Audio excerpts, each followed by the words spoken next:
राधे राधे। अगर मैं Audible visible हूँ तो कोई कंफर्म करे please. Okay. Thank you Shivpradas ji, thank you Ritu Bhardwaj ji. तो समय पर पधारने के लिए बहुत बहुत धन्यवाद। तो आप लोग सब जानते ही हैं ये power point presentation based program है, तो यहाँ से मैं आज का कंटेंट आपको शेयर करना चाहूंगा।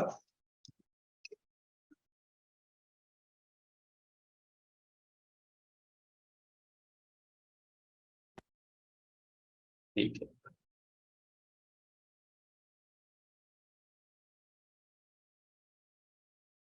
ओके, तो ये आज की हमारी स्लाइड है, आशा करता हूँ आप लोग इसे देख पा रहे होंगे।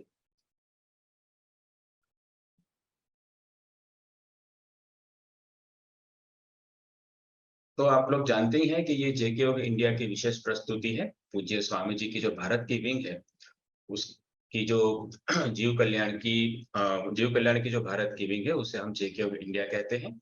और इसके पीछे पूरी एक टीम लगी है जो प्रत्येक सप्ताह इस सत्र को संभव बनाती है और प्रतिदिन के ऐसे अनेकों सत्रों को संभव बनाती है। तो संपूर्ण जेके ऑफ इंडिया की टीम का मैं हृदय से आभारी हूँ कि उनके अथक प्रयास से आज ये संभव हो पाया है।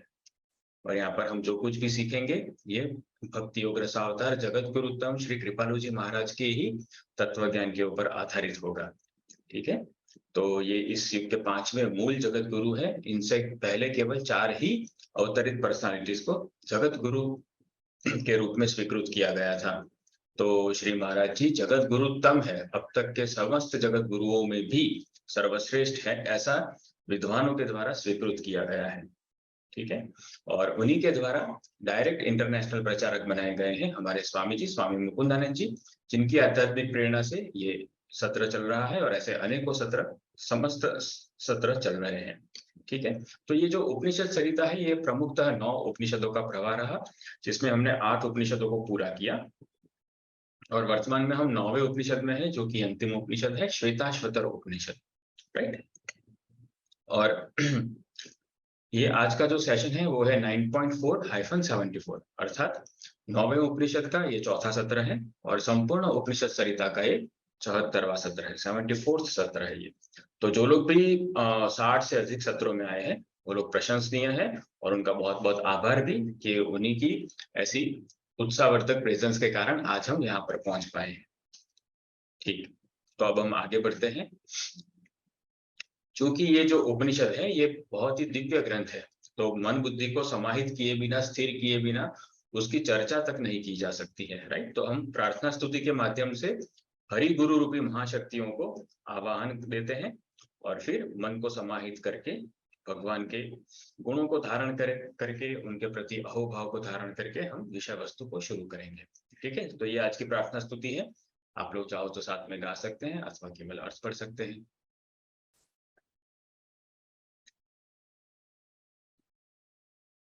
अखंड मंडलाकारं व्याप्तं येन चराचरं तत्पदं दर्शितं येन तस्मै श्री गुरवे नमः।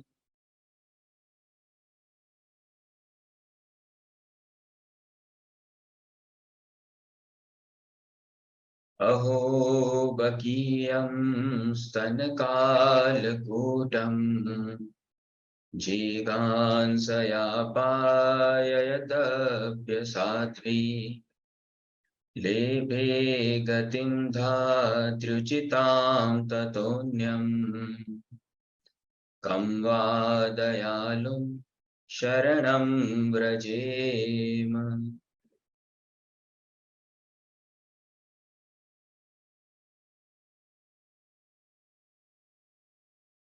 राधे राधे। पुनः आप सभी लोगों का आज के इस उपनिषद सरिता के सत्र में बहुत बहुत स्वागत है। तो प्रथम श्लोक में हमने गुरु महिमा देखी और द्वितीय श्लोक में हमने श्री कृष्ण की महिमा देखी।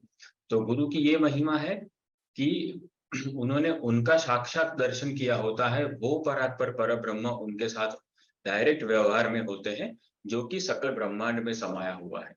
राइट। जो चर अचर जितना भी तरंगित है, सब उन्हीं की शक्ति से ही तरंगित है। ये हम पिछले 2 सत्रों से तो देख ही रहे हैं। तो वैसे भगवान को जिसने देखा है और जिनके साथ उनका उठना बैठना है, हमारी भाषा में कहे तो वो गुरुदेव के चरणों को मैं शत शत नमन करता हूँ, वो गुरुदेव को मेरे प्रणाम है। राइट।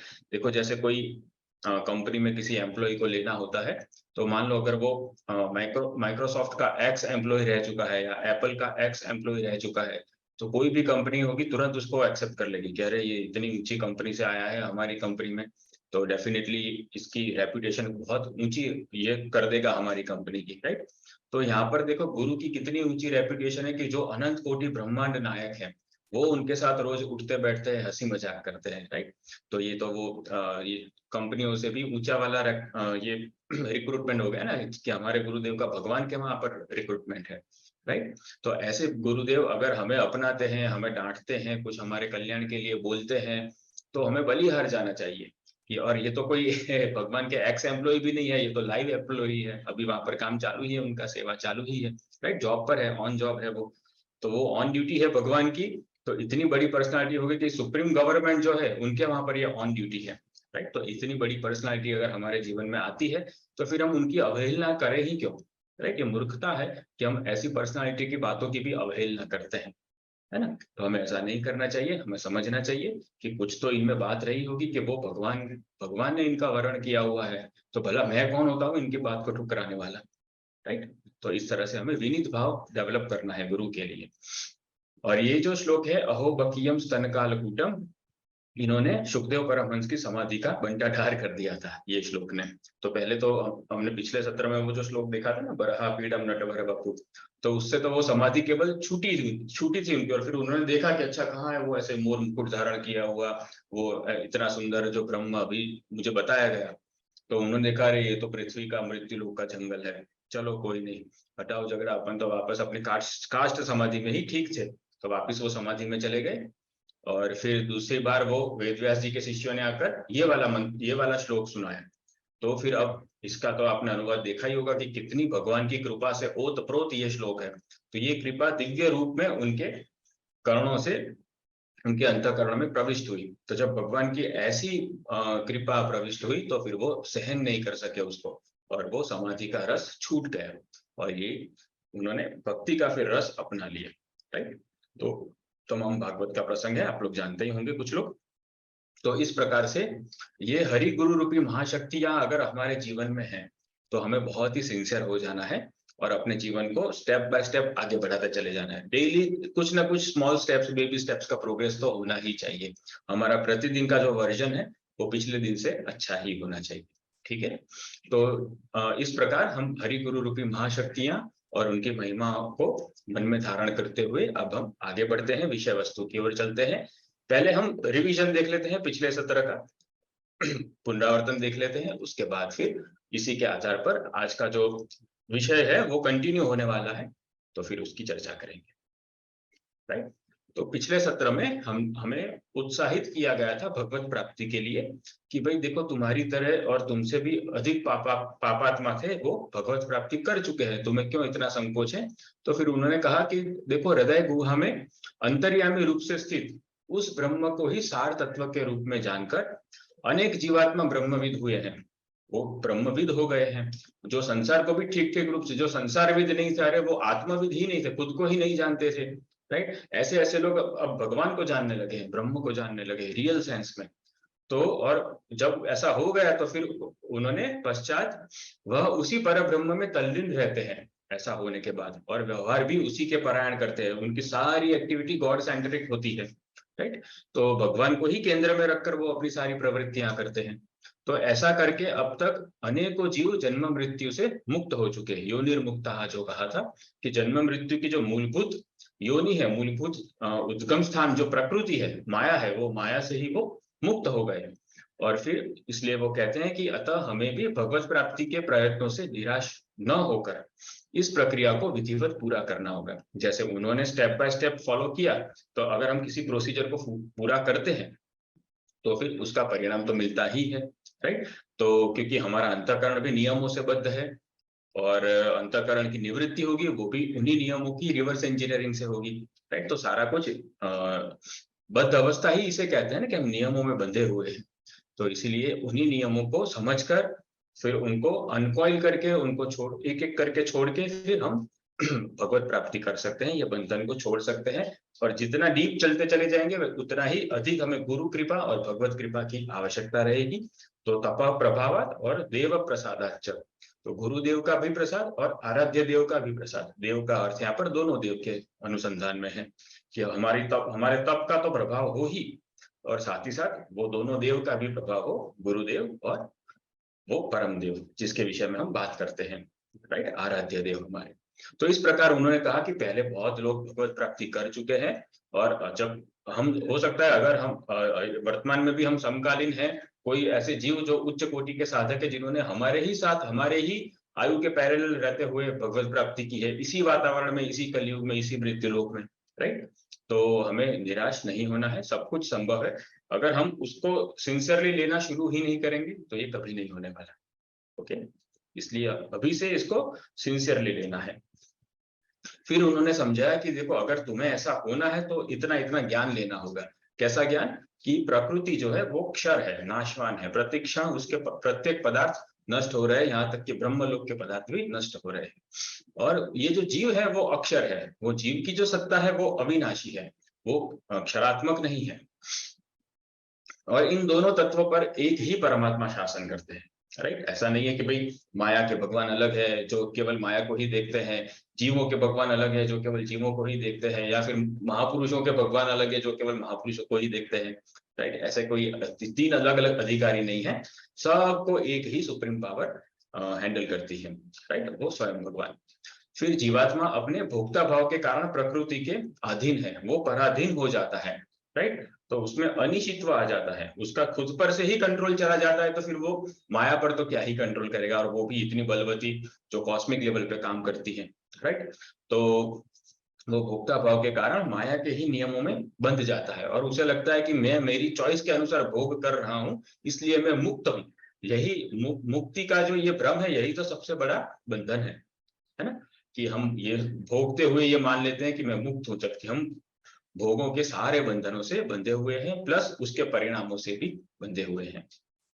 और यदि यह जीव भोक्तृत्व त्याग कर उस परमेश्वर की शरणागति स्वीकार कर ले, तो वह सदा के लिए उनके धाम में जाकर उनसे लीलामृत का पान कर सकता है। बहुत सीधी सी बात है कि भाई ये भोक्तापना अल्टीमेटली है क्या? कि हम हमारी पावर को एक्सर्ट करना चाहते हैं, हम हमारी शक्ति का उपयोग करना चाहते हैं माया में, और स्वयं को माया का शक्तिमान मानना चाहते हैं। तो ये भगवान के साथ हो रही एक प्रकार की कॉम्पिटिशन है, राइट। तो इसलिए वो हमें समझना है कि भाई ये जो भोक्ता भाव है इसको मुझे मिटाना है, और उसका जो ओरिजिनल स्वामी है इस एंटायर कॉस्मोस का, वो स्वामी को मुझे सबमिट होना है, क्योंकि माया में जो शक्ति है वो भी इसकी है, और माया को भोगने के लिए मुझे जो शक्ति मिलती है वो भी वो प्रेरक ब्रह्म में से ही मिलती है। वो ही शक्तिदाता है सभी शक्तियों का, राइट। तो जीव शक्ति के रूप में भी वो मेरा सोर्स है, माया शक्ति के रूप में भी वही माया का सोर्स है। तो इस प्रकार हमें अल्टीमेट सोर्स को समझकर हमें हमें हम तो उनको सुख देने वाले रिसोर्स है, राइट। हम तो भगवान के उपभोक्ता पदार्थ हैं, कि भाई भगवान हमारा भोग करे उसके लिए हम हैं। इसी को हम मोटी भाषा में कहते हैं भगवान को पुष्ट करना। हमारा कर्तव्य है भगवान को पुष्ट करना, राइट। तो हमें ये समझना है कि भाई हम तो उनकी भोग्य वस्तुएं हैं, और वो ओरिजिनल सोर्स है, हम उनको खुश करने के रिसोर्सेस हैं, राइट। और अगर ऐसा हमने समझ लिया तो हम हमारा स्वामित्व त्याग देंगे, सर्वसमर्पण कर देंगे, और फिर ऐसा होने पर फिर भगवान पुष्ट होंगे, फिर वो हमें जुष्ट करेंगे, हमें स्वीकार करेंगे, और अपने दिव्य धाम में सदा सदा के लिए, फिर अनंत काल के लिए रख देंगे हमें, राइट। तो वहीं पर फिर उनका लीलामृत होगा, भक्ति रसामृत होगा, सब कुछ वहीं पर होगा। फिर आगे हमने देखा था कि परब्रह्म के स्वरूप का निरंतर अभिध्यान करने से, अपने मन का सारा प्रयोजन ईश्वर केंद्रित करने से, तथा उनमें भाव युक्त तन्मय होकर तत्व भाव करने से किसी भी मायाबद्ध जीवात्मा की सदा के लिए माया निवृत्ति हो जाती है, और उसे वह परम ईश्वर की प्राप्ति हो जाती है, राइट। तो यहाँ पर हमने देखा कि वो जो पर ब्रह्म है उसका अभिध्यान करना है। यहाँ पर जैसे ये ब्रह्मविद कर रहे हैं, सतत रूप से वो ध्यान करते हैं, नए नए प्रकार के अनुभवों को वो उजागर कर रहे हैं अपने भीतर ही, और अपने मन की जो जितनी भी सारी एक्टिविटीज है, जैसे आगे कहा वैसे वो गॉड सेंट्रिक होनी चाहिए। सारा भी जो प्रयोजन है वो ईश्वर केंद्रित होना चाहिए। तो अभिध्यानात और योजनात, और फिर कहते हैं कि तत्व भावात, राइट। तो और जो कुछ भी करते हैं उसमें भावयुक्त रूप से तन्मय हो जाना है, राइट, उसे कहते हैं तत्व भावात। तो वो तत्व भाव कहते हैं कि वो परम तत्व में हम भावयुक्त होकर मर्ज हो गए, तो ऐसा तत्व भावित होना है हमें। और अगर ऐसा हुआ तो किसी भी मायाबद्ध जीवात्मा की सदा के लिए माया निवृत्ति हो जाती है और उसे भगवान की प्राप्ति हो जाती है, भगवत प्राप्ति हो जाती है। ये जो प्रकरण चल रहा है, ये बद्ध जीवों को, पतित जीवों को प्रोत्साहित करके भगवत प्राप्ति की ओर ले जाने वाली ऋचाएं ही अभी कार्यरत है। ठीक है, ओके। फिर हमने एक बहुत ऊंची बात सीखी थी कि वास्तव में एक ही अद्वैत तत्व स्वयं भगवान जब माया शक्ति, जीव शक्ति तथा स्वरूप शक्ति की गुणात्मक विशेषताओं की उपाधि प्राप्त करते हैं, तब यह तीनों तत्व अपने आप में तीन प्रकार के विशिष्ट ब्रह्म के रूप में व्यवहार करते हैं। वस्तुतः एक की ही अनेकता है, राइट। तो ये जो एक है वही अनेक हो रहा है, सीधी सी बात है, राइट। तो यहाँ पर वो कहते हैं कि वो जो अद्वैत तत्व है वही अलग अलग रूपों में निखर रहा है। तो हम उसको किसी एक शक्ति विशेष के रूप में जब देखते हैं, मुख्य शक्ति विशेष के रूप में, तब वो उस शक्ति का विशिष्ट ब्रह्म हमें प्रतीत होता है, उसी को कहते हैं शक्ति विशिष्ट ब्रह्म, राइट। तो कौन सी शक्ति? तो एक है माया शक्ति और एक है जीव शक्ति स्वयं। तो माया शक्ति विशिष्ट ब्रह्म, एक जीव शक्ति विशिष्ट ब्रह्म और एक स्वरूप शक्ति विशिष्ट ब्रह्म। भगवान और भगवान के साथ साधर्म्यता में भगवान के साथ एक ही तात्विक दिव्य तत्व से बना हुआ जितना भी साम्राज्य है वो सब स्वरूप है भगवान का। भगवान और उनमें कोई भेद नहीं है, वो स्वरूप है, अर्थात जो दिव्य जगत है वो। इसलिए वहां की जो शक्ति है योग माया, उसे स्वरूप शक्ति कहते हैं। तो वो स्वरूप शक्ति विशिष्ट ब्रह्म का साम्राज्य, ये माया शक्ति विशिष्ट ब्रह्म का साम्राज्य। और हम चाहे तो माया शक्ति विशिष्ट ब्रह्म के साथ खेले, हम चाहे तो स्वरूप शक्ति विशिष्ट ब्रह्म के साथ खेले, चॉइस इज अवर्स, है ना। वो हमारे पर डिपेंड करता है। मानव शरीर में ये चॉइस है कि हमें कहाँ जाना है या कहाँ की गति को और सुदृढ़ करना है। ठीक, तो ये तीन प्रकार के ब्रह्म को त्रयम यदा विंदते ब्रह्ममेतत्, कि ये तीन प्रकार के ब्रह्म को जान लेना है, ऐसा अंत में हमने पाया था, राइट। तो अब हम इसी बात को आगे के मंत्र से अब यहाँ से शुरू करेंगे कि तीन प्रकार के ब्रह्म की बात कही थी, जिसमें हम भोगता है, माया भोग्यार्थ युक्ता है, अर्थात इसमें भोगने के सारे सामान है, और भगवान जो है वो माया और जीव का प्रेरक है। ठीक, तो ये तीन ब्रह्म की प्रमुखतः यही बात है और जिसे हमें समझना है। तो अब यहाँ से ही आगे कंटिन्यू करेंगे। तो अगले मंत्र की ओर बढ़ते हैं, श्वेताश्वतर उपनिषद के पहले अध्याय का 12वां मंत्र। एतज्ञेयं नित्यमेवात्मसंस्थं नादः परं वेदितव्यं हि किञ्चित् भोक्ता भोग्यं प्रेरितारं च मत्वा सर्वं प्रोक्तं त्रिविधं ब्रह्मवेतत्। आप लोगों ने ये मंत्र बहुत सुना होगा श्री महाराज जी के श्रीमुख से और पूज्य स्वामी जी के श्रीमुख से। इसका अनुवाद भी बहुत सीधा सा है, जैसे आगे हमने देखा वही तीन ब्रह्म की बात इसमें भी है। तो क्या है अनुवाद? स्वयं की ही आत्मा में वह परमात्मा नित्य संस्थित रहता है, यही मनुष्य के द्वारा जानने योग्य परम ज्ञान है। क्योंकि अनादि भोक्तृत्व से छूटने के लिए इसके अतिरिक्त कुछ जानना आवश्यक नहीं है। भोक्ता जीवात्मा, भोग्यार्थों से युक्त माया एवं उन दोनों का शक्ति प्रेरण करने वाला प्रेरकात्मा परमेश्वर है। इन तीनों तत्वों को स्वरूपतः जान लेने से अन्य कुछ ज्ञातव्य बाकी नहीं रहता। वास्तव में वेदों में सर्वत्र इन्हीं तीनों ब्रह्म के विषय में सब कुछ कहा गया है, राइट। तो अब यहाँ पर हमें बहुत सीधी सी बात कहते हैं, जो आगे कहा था त्रयम यदा विंदते ब्रह्ममेतत्, तो उसी को यहाँ पर वो दोहरा रहे हैं, राइट। तो वो कहते हैं यस, तो यहाँ पर कहते हैं कि एतज ज्ञेयम, बस इतना ही जानना है। क्या जानना है? कि स्वयं की ही आत्मा में वह परमात्मा नित्य संस्थित है। संस्थित मतलब अच्छी तरह से स्थित है, सदा के लिए स्थित है। अभी थोड़ी देर के लिए मैं इतना काम निपटा के आता हूँ ऐसा बोलकर भगवान आत्मा में से बाहर नहीं निकल जाते, राइट। वो आत्मा के भीतर ही रहते हैं, संस्थित है। इसीलिए तो आत्मा भी नित्य है ना, क्योंकि उसके अंदर ये नित्य महासत्ता विराजमान है, वो भी प्रकट रूप से, इसलिए वो संस्थित है। ठीक है, तो नित्यम एव आत्मसंस्थम, बस इतना जान लो, एतज ज्ञेयम नित्यम एव आत्मसंस्थम, नित्य ही वो आत्मा में संस्थित रहते हैं। और फिर इसको अब व्यतिरेक से सुदृढ़ करते हैं। पहले अन्वय किया, अब व्यतिरेक करते हैं कि नाता परम वेदितव्यम ही किंचित। वो कहते हैं कि इसको तो जानो, लेकिन इसके अतिरिक्त और कुछ जानने की आवश्यकता ही नहीं है। वेदितव्यम कह दिया तो यहाँ से कर्तव्य से ही मुक्ति दिला दी हमें, राइट। वेदितव्यम का अर्थ है कि जानने का जो कर्तव्य है वो उससे मुक्त हो जाओगे अगर तुमने ये जान लिया तो, राइट। तो इतनी बड़ी बात है ये कि भगवान हमारे भीतर बैठे हैं, ये हमें रियलाइज करना है, ये हमें जानना है।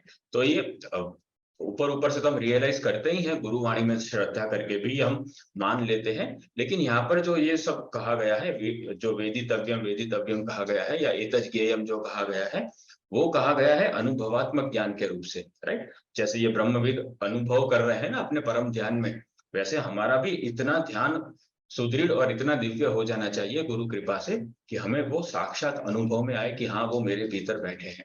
तब तक हमें something is better than nothing, हमें विश्वास तो करना ही है, क्योंकि वो भी कोई हम अपने आप को मूर्ख तो बना नहीं रहे। बस इतना सा है कि एक फैक्ट है जिसका हमें अनुभव नहीं हो रहा, लेकिन वो फैक्ट को फैक्ट तो मानते ही रहे तब तक हम, है ना, उसको हमें झुठलाना नहीं है कि नहीं मुझे कहाँ अनुभव होता है, मैं तो नहीं मान सकता, ये तो अपने आप को मूर्ख बनाने वाली बात हो गई।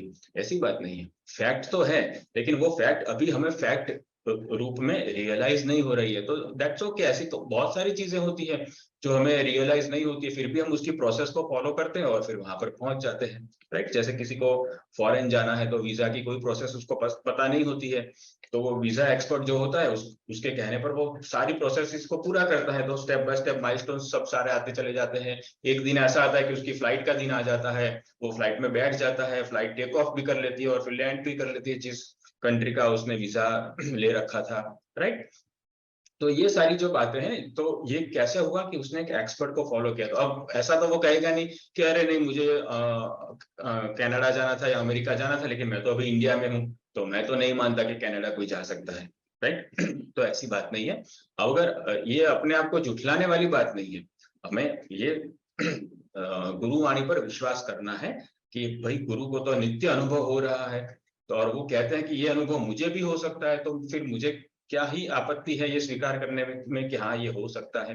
जब तक हम ये रियलाइज नहीं करेंगे कि भगवान मेरे अंदर भीतर बैठे हैं, ये फैक्ट हो सकता है, तब तक हम उसको जानने के लिए प्रयत्न ही नहीं करेंगे, राइट। इसीलिए हमें बार बार ये रियलाइज करना है कि हाँ वो भीतर बैठे हैं, ये बात सही हो सकती है, इसमें कोई विरोध नहीं है, इसमें विवेक का भी कोई विरोध नहीं है, भाव का भी कोई विरोध नहीं है, और ना ही कर्म का कोई विरोध है। तो कर्म, ज्ञान और भाव, ये तीनों महाशक्तियों का कोई विरोध नहीं है, तो अवश्य ही ये सच होगा, राइट। इस प्रकार हमें ये मान लेना है कि नित्यम एव आत्मसंस्थम, वो सदैव मेरे हृदय में बैठे हुए हैं, वो माने परमात्मा भगवान, राइट। इतना हमें जान लेना है, और जहां तक हो सके इसको बार बार लाइव बनाना है, रियलाइज कर करके, ओके। तो ये कहते हैं कि अगर माया मुक्ति करनी है, देखो अभी यहाँ पर माया से बद्ध पराधीन भोक्ता जीवों की बात हो रही है ना, तो उनके लिए तो इतना ही बहुत कुछ है, इतना जान लेना माया से मुक्त होने के लिए। तो वो कहते हैं कि यही जानने योग्य है, तुम्हारी पराधीनता को नष्ट करने के लिए, तुम्हारे भोक्तृ भाव को समर्पित करने के लिए इतना जान लो कि वो तुम्हारे भीतर बैठे हैं, तुम्हारे भावों को कैच कर रहे हैं, तो बस तुम उनको समर्पित कर दो सारा कुछ, है ना। ऐसा होता कि भाई अमुक अमुक लोक में जाएंगे या किसी ब्रह्मलोक वगैरह में जाएंगे, वहां पर एक भगवान बैठे हैं, वहां पर उनकी प्रार्थना करनी है, उनके सामने बैठ के ताली बजाकर कीर्तन करने हैं, तब जाकर तुम्हारी माया निवृत्ति होगी, ऐसा तो है नहीं, है ना। वो तो सर्वव्यापक है, हम इतने व्यापक है कि हमारे भीतर ही वो विराजमान है। तो अब तो छुट्टी मिली ना कहीं जाने की, जहां पर है वहीं से, और जिस समय में है उसी समय में भगवत प्राप्ति हो सकती है। देश और काल का नियम खत्म हो गया है यहाँ पर, कि भाई किसी एक देश विशेष में जाना होगा, किसी एक स्थान विशेष में जाना होगा, या किसी एक काल विशेष में होगा। ये नित्यम एवं आत्मसंस्थम ने देश और काल की सीमाओं को तोड़ दिया कि भगवत प्राप्ति के लिए न देश का नियम मान्य है, न काल का नियम। आप जहां भी है और जिस समय में है वहां पर वो हो सकता है। यही तो नित्य का अर्थ है। वरना अगर नित्य का अर्थ सामयिक रूप में भी है और प्रादेशिक रूप में भी है, कि हर समय में हो उसे नित्य कहेंगे और हर जगह हो उसे भी नित्य कहेंगे, राइट। तो ये नित्यमेव आत्म संस्थम, जो आत्मा जहां जहां जाती है वहां वहां परमात्मा सदैव उसके साथ होते हैं। तो यहाँ पर और कोई इसको गड़बड़ वाली बात नहीं है कि नहीं भाई, हाँ मानव शरीर तो मिला था, मुमुक्षुत्व भी मिला था, लेकिन समय खराब था, कलयुग मिला था, अगर सतयुग होता तो बात बन जाती। ऐसा नहीं है यहाँ पर, है ना। यहाँ पर समय की भी कोई बाधा नहीं है, ना कोई देश की बाधा है, कोई स्थान की बाधा है, राइट। कि हाँ भाई नहीं, वो तो चाइना में मेरा जन्म हुआ, और अगर इंडिया में होता तो हर घर में भक्ति होती है, बात कुछ और होती। ऐसा भी नहीं है, चाइनीज भी भगवत प्राप्ति कर सकता है, अफ्रीकन भी कर सकता है, हर कोई कर सकता है, राइट। तो ऐसी कोई बात नहीं है। तो यहाँ पर नित्यम एव आत्म संस्थम, ये बहुत बड़ा एटॉमिक वाक्य है, तो इसी को हमें जानना है। और तो तब हमारा जो भोक्ता भाव है वो छूट जाएगा, हम प्रत्येक भावनाओं को समर्पित कर सकेंगे।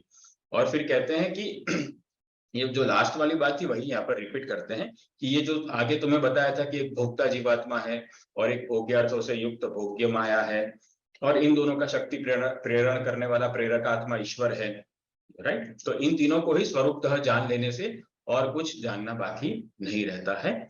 और फिर आगे और भी कहते हैं कि सर्वम प्रोक्तम त्रिविधम ब्रह्ममेतत्, और यहाँ पर ये ऋचा कहती है कि ये बाकी सारी जो ऋचाएं हैं वो भी यही तीन ब्रह्म के विषय में कहती है। कोई ऋचाएं हैं जो जीव प्रधान है, जो जीव का स्वरूप विशेषता प्रकट करती है, कोई ऋचा माया का स्वरूप विशेषता प्रकट करती है, कोई ऋचा है जो ब्रह्म का स्वरूप विशेषता प्रकट करती है। लेकिन सर्वे वेदाः यत् पदमा मनन्ति, सारी ऋचाएं अल्टीमेटली तो भगवत प्राप्ति कराने के लिए ही अपने अपने सब्जेक्ट को हाईलाइट कर रही है, राइट। इसलिए कहते हैं सर्वम प्रोक्तम, ये पूरे प्रोक्तम माने जहां जहां पर भी अच्छी तरह से कहा गया है वेदों में, तो कहते हैं सर्वम प्रोक्तम त्रिविधम एतद् ब्रह्मम, यही तीन ब्रह्म को सब जगह पर कहा गया है, इसके अतिरिक्त और कुछ नहीं है भगवत प्राप्ति के विषय में जानने के लिए, राइट। तो इस तरह से यहाँ पर वो कहते हैं कि ये सारा कुछ बस निचोड़ हम बता रहे हैं कि तुम भोक्ता हो, अपने भोक्ता भाव को छोड़ो तो ये पराधीनता जाएगी, और तुम अपनी स्वाधीनता का सदुपयोग करके गुरु की बताई हुई साधना करो, और वो परमेश्वर को प्राप्त करके सदा सदा के लिए उनकी सेवा करो। बस इतना सा ही तो झगड़ा है, और क्या कुछ है, राइट। तो इस प्रकार से ये मंत्र ने हमें कहा कि एतज् ज्ञेयम, और फिर कहा कि सर्वम प्रोक्तम, ये जो मैं कह रही हूँ, ये वेद ऋचा कह रही है, ये सारे वेदों का यही सार है, ठीक। ओके, आगे चलते हैं। श्वेताश्वतर उपनिषद के पहले अध्याय का 13वां मंत्र। वह्नेर्यथा योनिगतस्य मूर्तिर्न दृश्यते नैव च लिङ्गनाशः स भूय एवेन्धनयोनिगृह्यस्तद्वोभयं वै प्रणवेन देहे। बहुत इंपॉर्टेंट है ये भी अनुवाद। जिस प्रकार अपने उत्पत्ति स्थान रूप योनिगत काष्ठ में स्थित अग्नि का मूर्त प्रकट रूप दिखाई नहीं पड़ता, और ऐसा होने से उसकी सत्ता का निषेध भी नहीं होता, क्योंकि वह चेष्टा करने पर पुनः ईंधन के रूप में अपने मूल जाति स्वरूप में अवश्य प्रकट योनिगृह्य हो ही जाती है। ठीक उसी प्रकार वे उभय ब्रह्म, जीवात्मा और परमात्मा, इसी शरीर में रहते हुए ही प्रणव उपासना के साधन से ग्रहण किए जा सकते हैं, अर्थात व्यक्त माया में उचित साधन प्रणाली का अनुसंधान करके आत्मज्ञान एवं तदोपरांत भगवत ज्ञान प्राप्त किया जा सकता है, राइट। तो अब यहाँ पर अब वो उदाहरण से समझाते हैं कि भाई इतने निगूढ़ है कि इतने सारे कोशों के ऊपर भी एक आत्मा है, वो आत्मा के अंदर वो विराजमान है, और अभी तो हम भौतिक जो अन्नमय कोश है उसी के बाह्य विषयों में आसक्त है, तो ये उतनी लंबी जो आंतरिक यात्रा है वो होगी कैसे हमसे। तो वो तो उसके लिए यहाँ पर हमें हिम्मत दे रहे हैं, वो हमें साहस बांध रहे हैं हमारा। तो वो कहते हैं कि देखो चिंता मत करो, ये सब पॉसिबल है। तो कैसे पॉसिबल है, तो वो हमें सांसारिक उदाहरण से समझाते हैं। तो वो कहते हैं कि जैसे वहनी जो होती है, वहनी अर्थात जो अग्नि होती है, वो जो अग्नि होती है तो वो योनिगतस्य मूर्ति ही न दृश्यते। तो जैसे काष्ठ के अंदर योनिगत अर्थात जो अग्नि होती है वो काष्ठ में से आती है, तो काष्ठ उसका उत्पत्ति स्थान हुआ, तो उसे योनिगत कहते हैं काष्ठ को यहाँ पर। तो वो जो जैसे लकड़ी में अग्नि सदैव व्याप्त रहती है, लेकिन वो मूर्ति न दृश्यते, वो प्रकट रूप से दिखती नहीं है, क्योंकि फिर तो वो पूरा वृक्ष ही जल जाए, है ना। तो इसलिए वो कहते हैं कि काष्ठ में स्थित अग्नि जो होती है वो मूर्त रूप में हमें दिखाई नहीं पड़ती है, लेकिन ऐसा होने से उसकी सत्ता का भी तो निषेध नहीं हो सकता है, राइट? क्योंकि अगर उसमें सत्ता ही नहीं होती, अगर वो अग्नि तत्व से युक्त नहीं होती, तो कुछ एक चेष्टा करने पर जो ईंधन रूप से हम लकड़ी का उपयोग कर पाते हैं वो कभी कर ही नहीं पाते थे, है ना? तो ऐसा नहीं है कि बाहर से अग्नि देने पर फिर वो लकड़ी जली और फिर वो अग्निमय हो गई। बाहर से अग्नि देना तो एक बस निमित्त मात्र है, वो उसके भीतर की अग्नि को उजागर करने के लिए, राइट? जैसे हमारा जैसे बाहर से गुरु ज्ञान देते हैं वो एक निमित्त मात्र होता है, भीतर से हमारे संबंध को, जो ऑलरेडी हमारा संबंध है उसको प्रकट करने के लिए, राइट? तो ठीक उसी तरह से यहाँ पर कहते हैं कि वो ईंधन रूप में हम लकड़ी का उपयोग क्यों कर पाते हैं, क्योंकि उस समय कुछ एक प्रॉपर प्रोसेस इसको फॉलो करने पर हम वो लकड़ी में से अग्नि को प्रकट कर सकते हैं।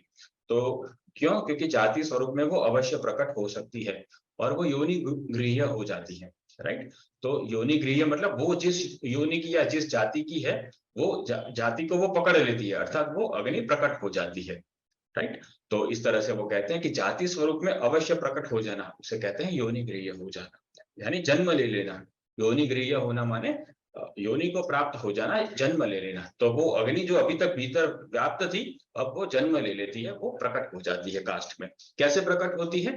वो ठीक ठीक प्रकार से चेष्टा करने पर, राइट? तो उसका लिंग नाश, उसका जो स्वरूप है उसका नाश नहीं होता है, वो भीतर होती है, लेकिन प्रॉपर प्रोसेस को फॉलो करने पर वो प्रकट होती है। उसी प्रकार से ये जो उभय ब्रह्म है, ये दोनों उभय, देखो यहाँ पर दोनों जीवात्मा परमात्मा, यहाँ पर त्रिविधम ब्रह्म की बात नहीं हो रही, यहाँ पर उभय ब्रह्म की बात हो रही है, राइट?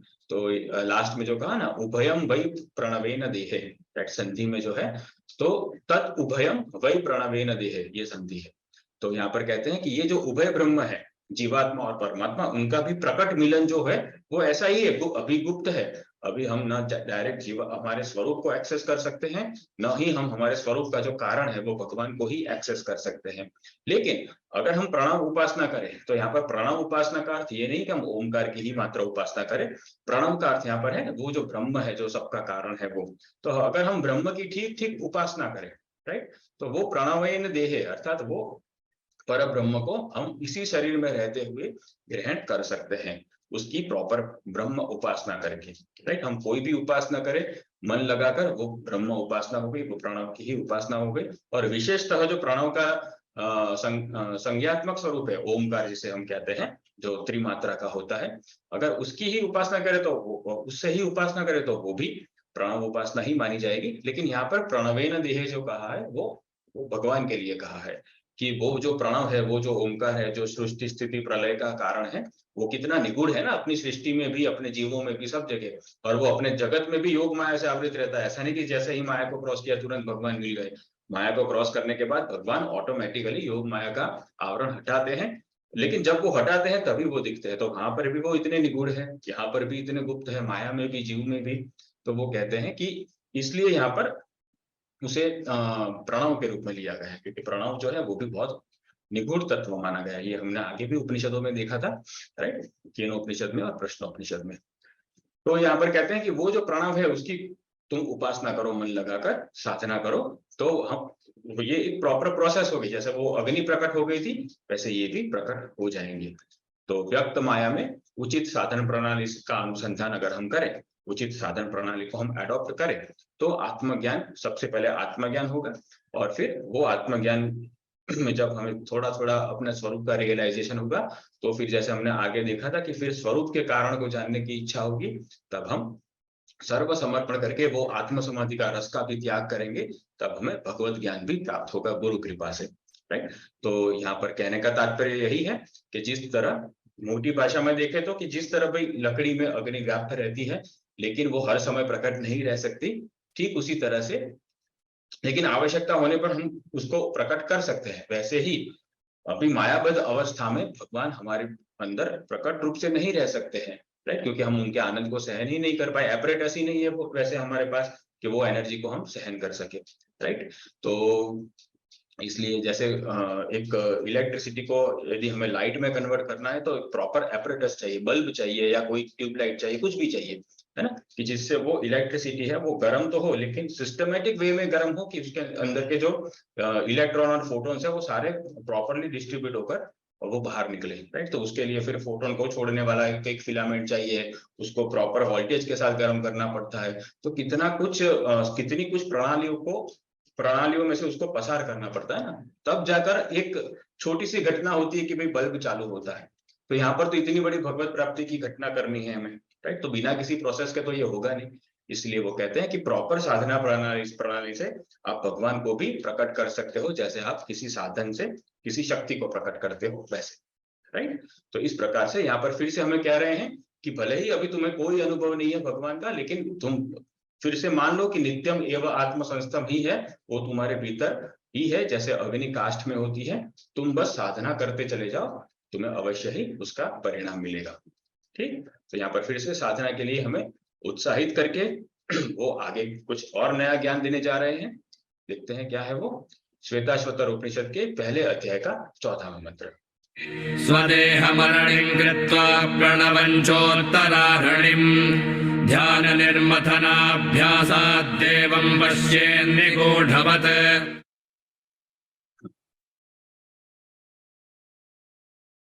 अनुवाद।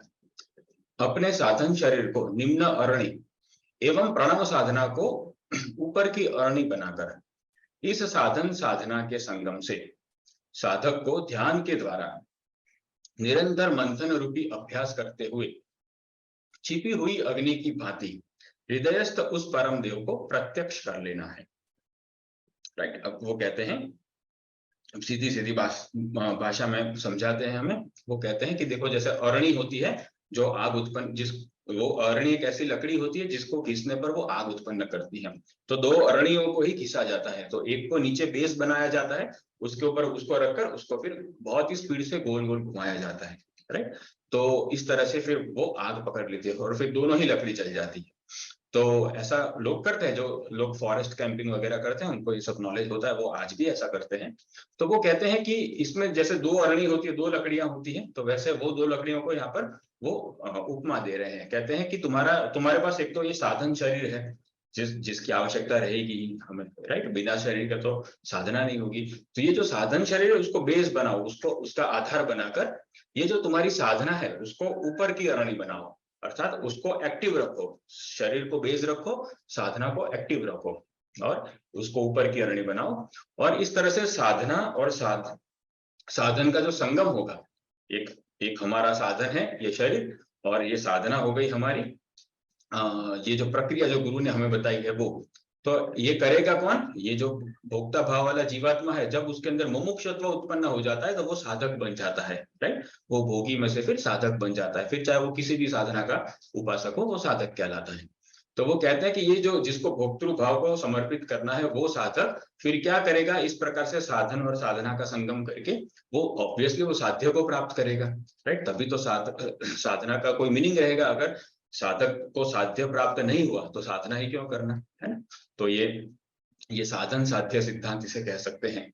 ये यहाँ पर बताया गया है कि इस प्रकार से साधन और साधना का संगम करके साधक को निरंतर प्रयत्न रूपी मंथन करना है। जैसे वो अरणी का मंथन करते रहते हैं ना, निरंतर मंथन होता है। वो थोड़ी देर के लिए फिर अरे यार थक गया, आधे घंटे बाद करूंगा, फिर से किया फिर थक गए, ऐसे नहीं। वो जब तक अग्नि प्रकट नहीं होती तब तक वो निरंतरता को, अप्रतिहता को मेंटेन करना पड़ता है, राइट।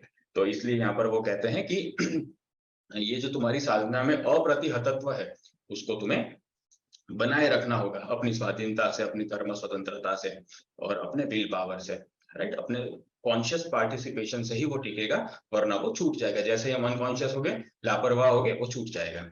इसलिए यहाँ पर कहते हैं लापरवाही नहीं करनी है। जैसे वो दो अरणियों का मंथन होता है तभी अग्नि प्रकट होती है, वैसे ही साधक और साधना दोनों ही जब जीवंत रहेंगे प्रतिक्षण निरंतर, और ये दोनों जब मंथन करते रहेंगे, तभी वो जो तुम्हारे अंदर छिपी हुई अग्नि की भांति जो परमात्मा है, वो जो परम देव है, वो नित्यमेव आत्म संस्तम है, वो फिर प्रकट हो जाएंगे।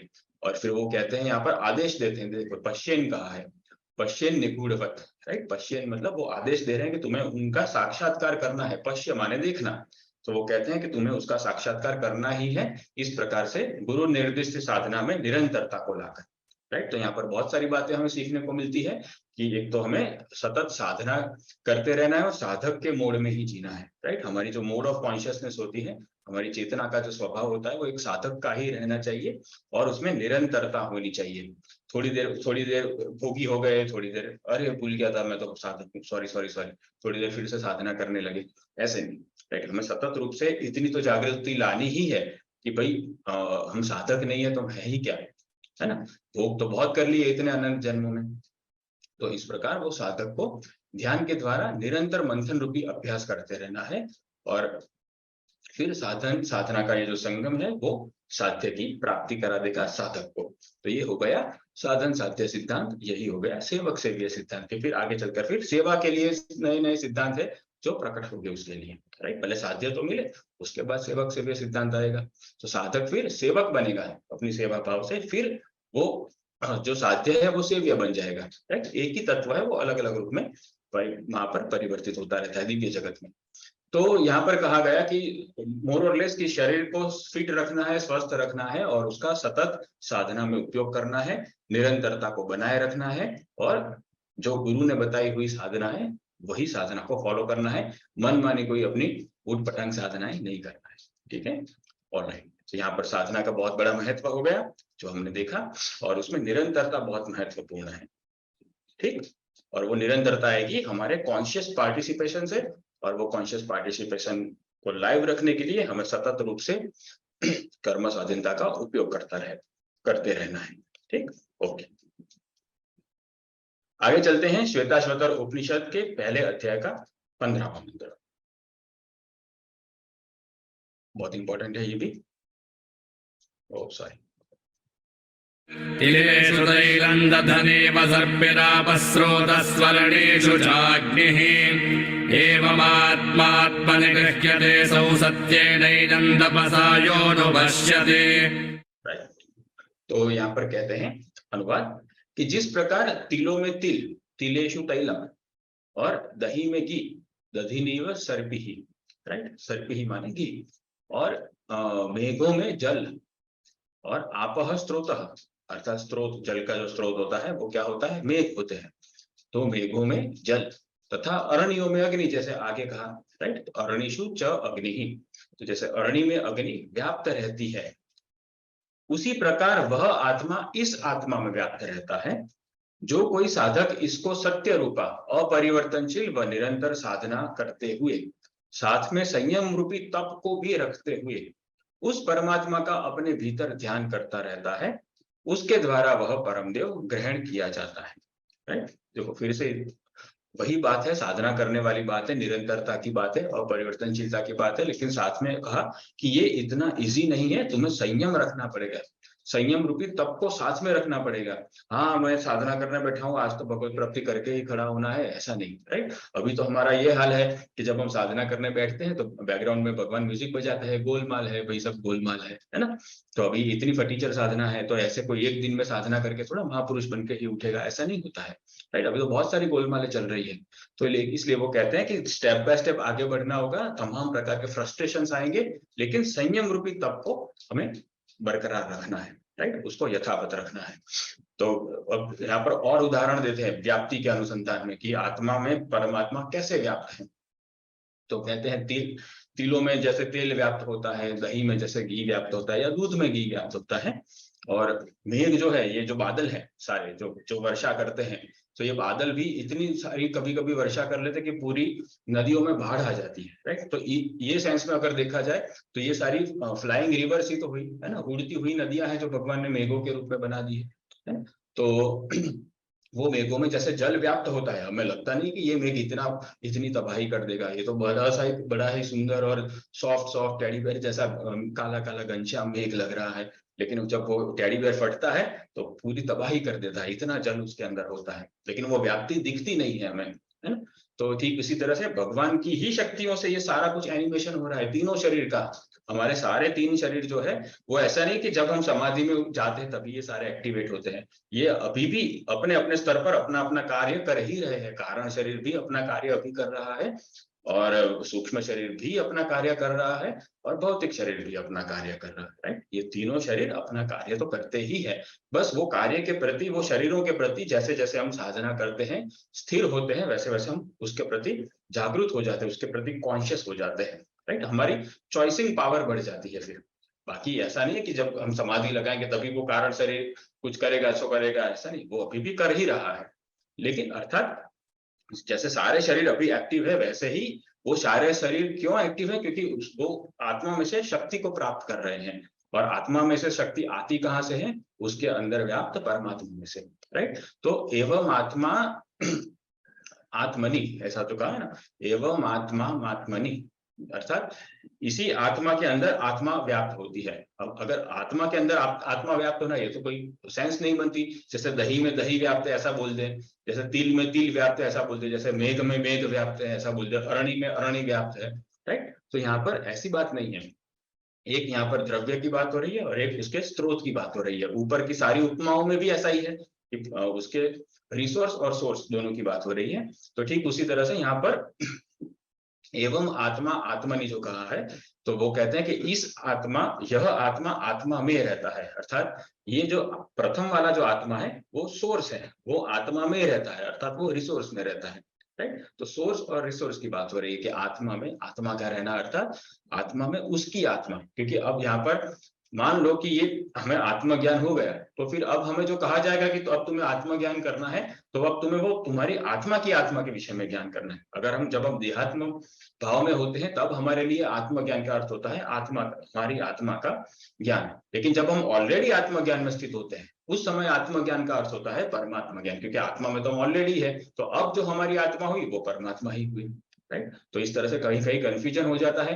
कहीं आत्मज्ञान की प्रशंसा हम देखते हैं तो वहां पर कॉन्टेक्स्ट नहीं देखते कि यहाँ पर ऑलरेडी जो आत्मज्ञान में स्थित है उनको यहाँ पर उपदेश दिया जा रहा है। तो उनके लिए जब आत्मज्ञान का उपदेश दिया जा रहा है तो वो परमात्मा ज्ञान की बात हो रही है, क्योंकि वो ऑलरेडी आत्मा में स्थित है, कॉन्शियसनेस के लेवल पे, राइट। तो इस तरह से यहाँ पर भी जो कहा कि एवं आत्मा आत्मनि, अर्थात वो तुम्हारी आत्मा के भीतर वाली जो उससे भी सूक्ष्म आत्मा है, जिसे हम परम आत्मा कह सकते हैं, वो जो परमात्मा है उसको तुम्हें प्राप्त करना है। और कैसे प्राप्त करना है? सत्येन एनम तपसा अनुपश्यति, राइट। इतनी सारी बातें। तो वो कहते हैं कि सत्य रूपा साधना करनी होगी। सत्य माने, सत्य दो प्रकार के होते हैं, एक तो जो अपरिवर्तनशील हो वो भी सत्य है, और जो निरंतर हो वो भी सत्य है, राइट। तो अपरिवर्तनशील और निरंतर ऐसी साधना करनी है कि कभी ये साधना की अरे नहीं गोपी भाव में तो मजा नहीं आता, अब तो हम 1 महीने के लिए हम वो ये हठ योग कर लेंगे, अरे नहीं हठ योग में भी कुछ मजा नहीं आता, 1 महीने के लिए अब हम प्राणायाम करेंगे, ऐसे नहीं। एक ही साधना हो, अपरिवर्तनशील रूप से हो, अर्थात साधना का जो रूप है वो अपरिवर्तनशील हो। उसमें फिर आप उसके जो गौण परिवर्तन है वो भले ही करें कि आज हमने भाव प्रमुखता, मान लो भाव की साधना है तो आज हमने इस भाव से उपासना की, आज हमारे भाव से हमने ये सेवा की, ये सब हम वेरिएशंस ला सकते हैं। लेकिन जो प्रमुख स्वभाव है साधना का वो एज इट इज अपरिवर्तनशील रहना चाहिए, उसे कहते हैं सत्य रूपा साधना। और जैसे आगे कहा वैसे ये निरंतर रहनी चाहिए, राइट, अप्रतिहता होनी चाहिए। तो ऐसी साधना करने पर भी ये इतना इजी नहीं है, बार बार फ्रस्ट्रेशन आएगा, बार बार फेलियर आएंगे, तब हमें संयम रूपी तप को साथ में रखना है, राइट। हमारे अंदर आत्मा हमारे ऊपर एक आत्मा अनुशासन होना चाहिए, हमारे ऊपर एक डिसिप्लिन होनी चाहिए कि भाई चाहे कुछ भी हो मैं ये साधना में डटा रहूंगा या डटी रहूंगी, राइट। तो ये संयम रूपी तप हो गया, राइट। तप के विषय में हम आगे देखेंगे इसके बाद। और उस परमात्मा का अपने भीतर ध्यान करते रहना है। देखो यहाँ पर बार बार ध्यान की बात आती है, जो एक या दूसरे तरह से हमें रूप ध्यान की ओर ही इशारा करती है, राइट। तो बार बार अनुपश्यति अनुपश्यति जो कहा है, ये बिना रूप ध्यान के क्या ही अनुपश्यति वाली साधना होगी, है ना। ये रूप ध्यान का ही इंडिकेशन हो रहा है यहाँ पर। तो वो कहते हैं कि इस प्रकार से जब तुम ध्यान युक्त होकर साधना करोगे, संयम को साथ में रखकर निरंतर अपरिवर्तनशील साधना करोगे, तब वो आत्मा आत्मनि, अर्थात वो तुम्हारी आत्मा में स्थित जो आत्मा है वो तुम्हें अवश्य ही दिख जाएगा, और तुम्हें ये प्रत्यक्ष हो जाएगा कि हाँ ये नित्यम एव आत्मसंस्थम भगवान है। ओके, तो इस प्रकार से यहाँ पर ये बात कही गई कि फिर वो परमदेव ग्रहण हो जाएंगे। ठीक, आगे चलते हैं, एक अनाउंसमेंट देख लेते हैं कि एक नया हिंदी सत्र परसों से शुरू हो रहा है, मंगलवार से, जो कि है power of thoughts, Swami ji की जो पुस्तक है उसी पर आधारित है, जिसमें विचारों की शक्ति से हम जीवन परिवर्तन करना सीखेंगे, राइट। तो उसमें हम क्रिएटिव थिंकिंग को कैसे विकसित करना है, और सकारात्मक विचार आ तो जाते हैं लेकिन स्थिर नहीं रहते हैं, तो उन्हें कैसे स्थिर रखना है, राइट। और लक्ष्य निर्माण, हमें गोल सेटिंग कैसे करना है, और वो गोल अचीवमेंट कैसे करना है, लक्ष्य प्राप्ति कैसे करनी है, संसार में भी कहो चाहे भगवान परमार्थ में कहो, राइट। और व्यक्तित्व विकास की रोचक पद्धतियां, हमारा व्यक्तित्व मन के लेवल पे हमें कैसे विकसित करना है, राइट। व्यक्तित्व विकास या पर्सनालिटी डेवलपमेंट के नाम पर आजकल लोगों को केवल बॉडी लैंग्वेज और ऐसे कपड़े पहनने चाहिए, ऐसी हेयर स्टाइल होनी चाहिए, इस तरह से बोलना चाहिए, इतने जोर से शेक हैंड करना चाहिए, हैंड शेक करना चाहिए, यही सब सिखाते हैं। ये इसे व्यक्तित्व नहीं कहते हैं, ये तो व्यक्तित्व का एक छिछोरापन है। व्यक्तित्व किसे कहते हैं कि तुम्हारा जो तुम जहां से व्यक्त होते हो वहां से तुम्हें विकसित होना है, उसे व्यक्तित्व विकास कहेंगे, राइट। तो ये आत्मा तक जाता है व्यक्तित्व विकास। तो ये आत्मा तक जाने का जो प्रवास है या जो यात्रा है वो विचारों के ही मार्ग से होकर जाती है, राइट। तो विचार इतने महत्वपूर्ण है हमारे जीवन में। हम देख ही रहे हैं कि सेकंड टू सेकंड जो हम थॉट क्रिएट करते हैं उसी के आधार पर पूरी लाइफ चेंज होती चली जाती है हमारी, है। तो ये इसीलिए ये थॉट्स का बड़ा ही महत्व है, वो उसका बड़ा ही पावर है हमारे जीवन में। इसीलिए पूरी पुस्तक स्वामी जी ने उस पर बनाई है, पावर ऑफ थॉट्स। तो उसके विषय में हम डिटेल में शुरू करेंगे 23 मई से, परसों से, रात्रि 8 से 9 बजे तक। और ये इंटरैक्टिव कोर्स होगा जहां पर आप लोगों को भी पार्टिसिपेट करना रहेगा और बहुत सारी चर्चाएं होगी, राइट। तो आप लोग अवश्य आइएगा और हम सब लोग इससे लाभान्वित हो गए। स्वामी जी की ही पुस्तक है, नुकसान का कोई स्कोप नहीं है, राइट। ठीक। और कुछ एक छोटी छोटी अनाउंसमेंट्स हैं कि जेके द्वारा जितने भी सत्र संचालित होते हैं उसकी सारी जानकारी आपको यहाँ से मिल जाएगी। और स्वामी जी के द्वारा ही उनके डेस्क से आपको वीकली ईमेल चाहिए इंस्पिरेशनल, तो आप यहाँ पर जाकर न्यूज़लेटर में अपने आप को सब्सक्राइब कराएंगे, तो आपको प्रत्येक सप्ताह स्वामी जी का डायरेक्ट ईमेल आ जाएगा, राइट।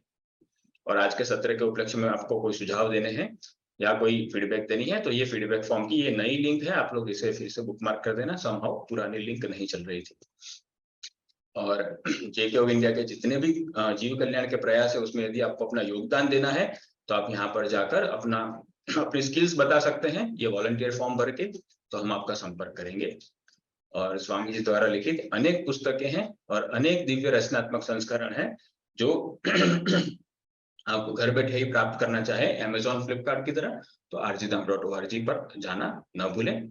और संस्था के विषय में आपको कोई अन्य जानकारी प्राप्त करनी है तो ये दो हमारी डायरेक्ट हेल्पलाइंस है, आप यहाँ पर हमें सीधा संपर्क करके जानकारी प्राप्त कर सकते हैं, ठीक है।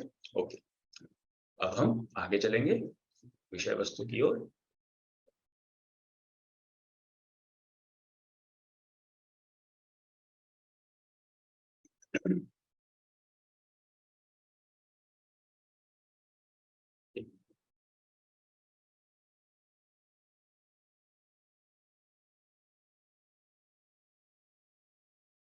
राइट,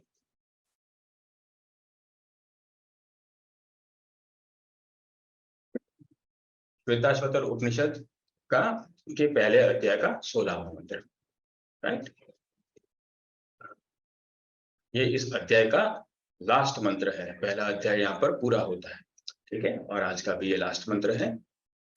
सर्वव्यापिनमात्मानं क्षीरे सर्पिरिवार्पितम् आत्मविद्या तपोमूलं तद्ब्रह्मोपनिषत्परम्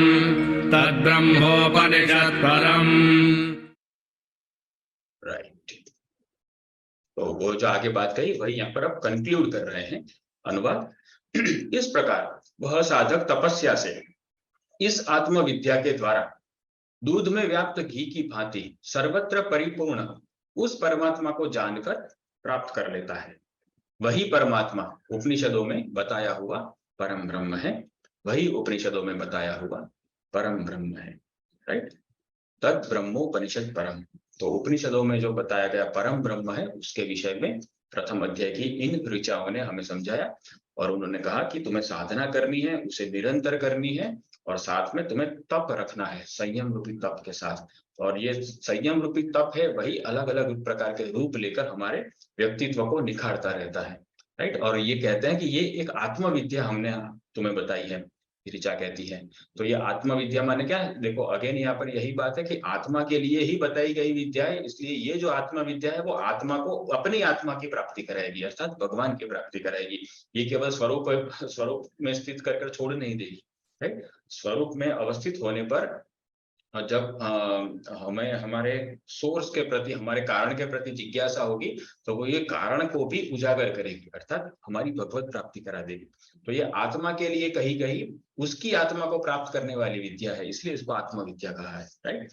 तो ये जो आत्मविद्या है, आत्मविद्या तपोमूलम, और साथ में तप भी रखना है, साधना भी करनी है। अगर इस प्रकार से किया तो ये जो आगे कहा था व्यापक व्याप्ति सिद्धांत के अनुसार जो कहा गया था कि इसमें ये व्याप्त होता है और इस तरह से प्रकट हो जाता है तमाम उपमाओं से, तो उसी तरह से तुम्हारे भीतर जो भगवान व्याप्त है, तुम्हारे माने तुम्हारे स्वरूप में, तुम्हारी आत्मा स्वरूप में, तुम्हारे आत्म स्वरूप में जो परमात्मा स्वरूप व्याप्त है, जिसके कारण तुम्हारी ही महिमा है सत्ता की, तो वो परमात्मा का तुम्हें साक्षात्कार हो जाएगा, राइट। और कहते हैं कि जैसे आगे भी कहा था कि सर्वम प्रोक्तम त्रिविधम ब्रह्ममेतत्, और तो यहाँ पर ये एक परब्रह्म के लिए कह रहे हैं कि वही परमात्मा समस्त उपनिषदों में या कहो कि वेदों में परब्रह्म के रूप में कहा गया है। और फिर से कहते हैं कि वो जो तुम्हारे भीतर व्याप्त परमात्मा है, वही परमात्मा वेदों में गाया गया है, बताया गया है। इसके अतिरिक्त और किसी अन्य भगवान की प्राप्ति नहीं होती है, वो भगवान की ही प्राप्ति होती है जो भीतर बैठे, राइट। तो इस प्रकार से ये समस्त महापुरुषों का अनुभव है, सारे वेद मंत्रों का भी यही कहना है, सर्वे वेदाः यत् पद्मामनन्ति, और समस्त पुराणों में सब जगह यही लिखा है कि भाई वही तुम्हारे भीतर ही वो परम सत्य है जिसे तुम्हें प्राप्त करना है, राइट। तो इसका अर्थ ये नहीं है कि हम बस कोई साधना ही ना करा रहे, वो तो भीतर बैठे हैं। यहाँ पर बार बार कहा है कि उसको प्रकट करना है, राइट। प्रभु व्यापक सर्वत्र समान, तो उसमें कौन सी बड़ी बात है, लेकिन प्रेम ते प्रकट हो ही में जाना, इसको प्रेम से प्रकट कर सकते हैं, ये बड़ी बात है ना। तो वैसे तो जैसे देखा जाए तो पानी भी है सब जगह, एटमॉस्फेयर में भी H2O होता है, तो हम एटमॉस्फेयर को तो बाइट नहीं करते, जब प्यास लगती है तो हम उसके उत्पत्ति स्थान में जाते हैं ना, उसके प्राप्ति स्थान में जाते हैं, एक्वागार्ड के पास जाते हैं, मटके के पास जाते हैं, या कहीं कुएं के पास जाते हैं, नदी सरोवर के पास जाते हैं, जहां पर उसका उपलब्धि स्थान, जहां पर वो प्रकट रूप में हो।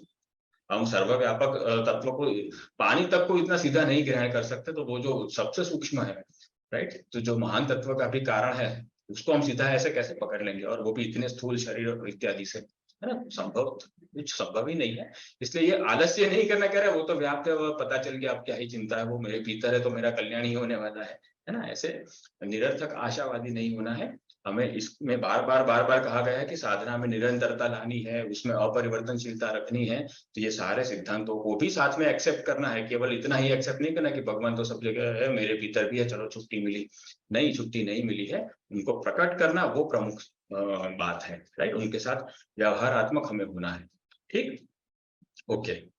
तो इसी के साथ ये प्रथम अध्याय पूरा होता है। तो मैं आशा करता हूं कि श्वेताश्वतर उपनिषद के इस अध्याय में से आपको कुछ वैल्यूज मिली होगी अपनी साधना में आगे बढ़ने के लिए। और अब इसमें 6 अध्याय हैं, बाकी के 5 अध्याय हम अगले सत्र से लेंगे। आज का शब्द विशेष देख लेते हैं। जैसे आप लोगों ने अनुमान लगाया ही होगा, आज का शब्द विशेष है तप, राइट। बार बार तपस्या की, तप की जो बात आई, और ये तप शब्द थोड़ा कंफ्यूजिंग भी है, राइट, कि एग्जैक्टली किस प्रकार की साधना के अंतर्गत आता है, ये क्या चीज क्या है, ये इत्यादि सारे कुछ कंफ्यूजन रहते हैं। जो सूक्ष्म थिंकिंग करते हैं उनके लिए इसकी इंटीग्रिटी को जानना बहुत जरूरी बन जाता है, क्योंकि ये बहुत ही गूढ़ विषय है, राइट। तो इसको हम थोड़ा ब्रेक डाउन करेंगे स्टेप बाय स्टेप, और समझने का प्रयास करेंगे कि ये हमारे निजी विकास में कितना उपयोगी है। केवल कोरी ज्ञानबाजी करने का तो अर्थ नहीं है, उसका प्रैक्टिकल एस्पेक्ट भी तो देखना चाहिए ना। तो हम इसको प्रैक्टिकल एस्पेक्ट के साथ देखते चले जाएंगे, ठीक, ओके। तो यहाँ पर तप का अर्थ बताया गया है। क्या है तप का अर्थ? तो उसके 2 अर्थ होते हैं। एक अर्थ है उसका कि तपना, राइट, घर्षण अग्नि आदि से तपना, राइट। तो किसी घर्षण से हम तपते हैं, किसी फ्रिक्शन से, रेजिस्टेंस के कारण हम तपते हैं, राइट। और अग्नि के कारण कहीं तपना होता है, जैसे हम भोजन पकाते हैं तो भोजन तपता है तब वो सिद्ध होता है, चावल सिद्ध होता है इत्यादि, तो वो तपता है तो सिद्ध होता है। वैसे ही यही प्रक्रिया हमारे ऊपर भी लागू होती है कि हम जितने तपते हैं ज्ञान अग्नि में, भगवान की विरहाग्नि में, भावाग्नि में, राइट। तो वो जो हम तपते हैं उसी से हम सिद्ध होते हैं। ओके, तो ये हुआ तपना। तो ये तपना जो है ये तो जैव परिमाण हो गया। जीव कक्षा के लिए जब तप शब्द का उपयोग होता है तो ये मायाबद्ध अवस्था में ये सिद्ध अवस्था को प्राप्त करने के लिए कहा जाता है कि भाई तुम्हें तप करना है या तुम्हें तपना है, तुम्हें संयम रखना है। संयम का अर्थ क्या होता है कि ये जो रेजिस्टेंस क्रिएट होता है उसको सहन करना है और आगे बढ़ते चले जाना है और जोर लगाना है। जैसे हम डंबल को उठाते हैं, लिफ्ट करते हैं, तो उसमें भी क्या होता है कि वो जो रेजिस्टेंस क्रिएट होता है वो रेजिस्टेंस को सहन करते हुए उसको उठाना है, तो और वो शक्ति प्रदान करता है। ठीक उसी तरह से यहाँ पर भी ऐसा ही है, राइट। Okay, alright. तो यहाँ पर ये कहते हैं कि ये जो है ये जैव परिमाण के अंतर्गत आता है। ओके, ये मायाबद्ध अवस्था में जैव परिमाण के अंतर्गत है। फिर दूसरा एक इसका अर्थ है तपाना। तप का एक अर्थ और भी होता है तपाना, जो जिसमें होता है कि हम ज्ञान शक्ति से अथवा भाव शक्ति से तपाते हैं, उसे भी तप ही कहते हैं कि ये तप किया गया है, राइट। तो ये कब होता है? ये ब्राह्मी कक्षा में होता है, ये ईश्वरीय परिमाण में होता है, जहाँ पर ये भगवान और कुछ कुछ अंश में महापुरुषों को भी ये व्याख्या लागू होती है कि वो लोग अपनी ज्ञान शक्ति और भाव शक्ति से तपाते हैं। जैसे भगवान के लिए कहा गया कि यस्य ज्ञानमयम तपः, कि भगवान ने अपनी ज्ञान शक्ति से ताप उत्पन्न किया और फिर ये वो ताप में से समस्त ये जो पदार्थ है वो जो उत्पन्न हुए, तत्व उत्पन्न हुए, सबसे पहले महान तत्व, फिर उसमें से वो महान तत्व को तपाया गया, तो तपाया तो उसके अंदर से उसका डिसइंटीग्रेशन हुआ, तो पहले आकाश निकला, आकाश को तपाया गया, उसका डिसइंटीग्रेशन हुआ, वायु हुआ इत्यादि जो ये कहा जाता है। तो ये ज्ञान शक्ति से भगवान ने तपाया, राइट। और भाव शक्ति से भी वो तपाते हैं जीवों को, राइट, अपने विरह वगैरह से। तो जब ये ब्राह्मी कक्षा में या दिव्य परिमाण में इसका जब उपयोग होता है तो वो इसका अर्थ होता है कि ये कलेक्टिव कॉन्शियसनेस को शुद्ध करने वाला है, प्योर करने वाला है, राइट। तो इस अर्थ में तपाना का अर्थ हुआ कलेक्टिव कॉन्शियसनेस को शुद्ध करना, राइट। और ये चीज महापुरुष भी करते हैं, गुरु भी करते हैं अधिकांश, राइट। क्या करते हैं कि जो उसके शरणागत शिष्य होते हैं तो वो ज्ञान शक्ति से उसकी साधना को तपाते हैं कि नहीं ये अभी ठीक नहीं है, तुम्हारे अंदर अभी भी अहंकार है, जाओ फिर से करो, नहीं तुम अभी ये तुम उचित नहीं करते हो, जाओ फिर से करो। तो ये ज्ञान शक्ति से उसकी साधना को तपाकर शुद्ध करते हैं, सूक्ष्म करते हैं। और भाव शक्ति से उसकी सेवा को तपाते हैं कि नहीं मैं तुमसे संतुष्ट नहीं हुआ, उन्हें भीतर से पता है कि इसने अपना बेस्ट दिया है, लेकिन वो जानते हैं कि ये इससे भी अच्छा कर सकता है अगर वो थोड़ा और ध्यान रखे तो, राइट। तो फिर वो भाव शक्ति से उसकी साधना, उसकी सेवा को भी तपाते हैं। तो ये महापुरुष भी करते हैं, तपाना वाली क्रिया महापुरुष भी करते हैं, राइट। तो वो जब तपाना के अर्थ में तप का उपयोग होता है, ये तपस जो क्रिया है उसका जब तपाने के अर्थ में उपयोग होता है तो ये कल्याण सूचक है, जीवों का, अन्य जीवों के कल्याण सूचक है। और जब वो स्वयं के तपने के अनुसंधान में होता है तो वो स्व कल्याण सूचक है, राइट। तो ये जो तप है इससे स्व कल्याण भी होता है और इससे जीव कल्याण भी होता है, राइट। ये दोनों कक्षा, लेकिन जीव कल्याण के लिए तप का उपयोग करना ये केवल और केवल योग माया जिसके पास होती है वही कर सकते हैं। हम चाहे कितने ही आगे निकल जाए, हम दूसरे जीवों के ऊपर कोई प्रेशराइज या प्रेशर क्रिएट नहीं कर सकते, भले ही हमें पता है कि ये गलत साधना कर रहा है या कर रही है, हमारा बहुत चहीता है, फैमिली मेंबर है, लेकिन हम भिड़ नहीं सकते उसके साथ कि नहीं तुम ये गलत कर रहे हो, तुम्हें इतना भी नहीं पता, जितना भी नहीं पता करके इतना ऐसा हम झगड़ा नहीं कर सकते, राइट। हम तपाना वाले तप तभी कर सकते हैं जब हम खुद तप के पक के सिद्ध हो चुके हो, राइट। उसके बाद ही हम कह सकते हैं किसी और को। तब तक जब तक हमारा तप कर सिद्ध होना बाकी है तब तक हमें हमारे संयम पर देखना है, निरीक्षण करना है कि मेरे अंदर कितना संयम उत्पन्न हुआ है, राइट। दूसरों पर दृष्टि नहीं रखनी है, ठीक। फिर ये तप से जुड़ा हुआ एक शब्द आता है तपस्या, राइट। तो कुछ लोग तप और तपस्या को एक साथ मानते हैं, कोई अलग मानते हैं, तो ये दोनों ही सही है। तप केवल धातु के रूप में देखा जाए तो जैसे हमने कहा कि ये प्योर उसका मीनिंग होता है, राइट, ये प्योर धात्विक मीनिंग है उसका। और अगर उसको हम क्रियात्मक रूप से देखें तो ये जो तप है वही तपस्या बन जाता है, राइट। तो ये तपस्या शब्द कैसे बना? तप का जो क्रियात्मक रूप है उसे तपस कहते हैं, राइट। तप धातु में से जो क्रियात्मकता निकलती है उसे तपस कहते हैं। और वो तपस जो होता है उसमें टाप स्त्री प्रत्यय लगता है, ये व्याकरण की दृष्टि से स्कॉलर्स के लिए। तो ये जो टाप स्त्री प्रत्यय लगता है तो वो उसमें क्या होता है कि जो लास्ट में हलंत वाला शब्द होता है उसको अकारांत या आकारांत करने के लिए विभिन्न प्रकार के प्रत्यय लगाए जाते हैं। टाप होता है, डाप होता है, डीप होता है, चाप होता है, अलग अलग प्रकार के प्रत्यय होते हैं संस्कृत में, राइट। तो ये तपस के साथ टाप स्त्री प्रत्यय लगाकर उसको तपस्या किया जाता है, उसको आकारांत करके आकारांत किया जाता है। ओके, तो मोर और लेस ये क्या हुआ कि ये तपस्या ही हुई, ये तप ही हुआ जो क्रियात्मक रूप से तपस्या बन गया है। ओके, ये ग्रामेटिकल एनालिसिस के रूप में। और प्रैक्टिकल रूप में जो तप की विधि या प्रक्रिया होती है जिससे कि ताप उत्पन्न होता है हमारे अंदर, राइट, उसे तपस्या कहते हैं। तपस्या माने तप की विधि, जिस प्रोसेस से हमने तप किया, जिस पर्टिकुलर पद्धति से हमने तप किया, जिस प्रक्रिया से हमने तप किया, उसे तपस्या कहते हैं, राइट। और वो तपस्या करती क्या है, जैसा नाम वैसा गुण, कि वो ताप उत्पन्न करती है हमारे भीतर, जीव के अंदर वो ताप उत्पन्न करती है, राइट। तो अब ये ताप का क्या फंडा है, क्यों ताप उत्पन्न होना चाहिए हमारे अंदर, राइट। वैसा तो क्या को रिलेशन है ताप का और भगवत प्राप्ति का, वो देखते हैं। तो कैसा, किस प्रकार का ताप उत्पन्न होगा, तो इस प्रकार का कि स्थूल अस्मिता से सूक्ष्म अस्मिता में प्रवेश करने में पुराने संस्कारों के वेग से हमारा संघर्ष होता है। जब हम स्थूल अस्मिता में होते हैं, या जिसे हम आजकल के मोटिवेशनल लैंग्वेज में जिसे लोअर सेल्फ कहते हैं, कि तुम्हारी लोअर सेल्फ होती है, तुम अभी अपनी लोअर सेल्फ में जी रहे हो, तुम्हें अपनी हायर सेल्फ को इमेजिन करके वहां से थिंकिंग शुरू करके अब वर्तमान में जीना शुरू करना, ये सब जो बातें बोली जाती हैं, तो ये तो बस ऐसे उल जुलूल बातें हैं लोगों को भ्रमित करने की, ऐसा कुछ नहीं होता है। ये सिस्टमेटिक वे में इसको अस्मिता को सुधारा जाता है, उसको परिमार्जित किया जाता है। और यही टॉपिक को हम पावर ऑफ थॉट्स में जिस स्वामी जी ने बहुत सुंदर तरीके से एनालिसिस किया है, उसको इसी ये अस्मिता का जो अपग्रेडेशन होता है उसी को हम वहां पर डिटेल में देखेंगे। ठीक है, फिर से आप लोग सभी आप लोगों का स्वागत है, आप सभी लोग आवकार्य हैं।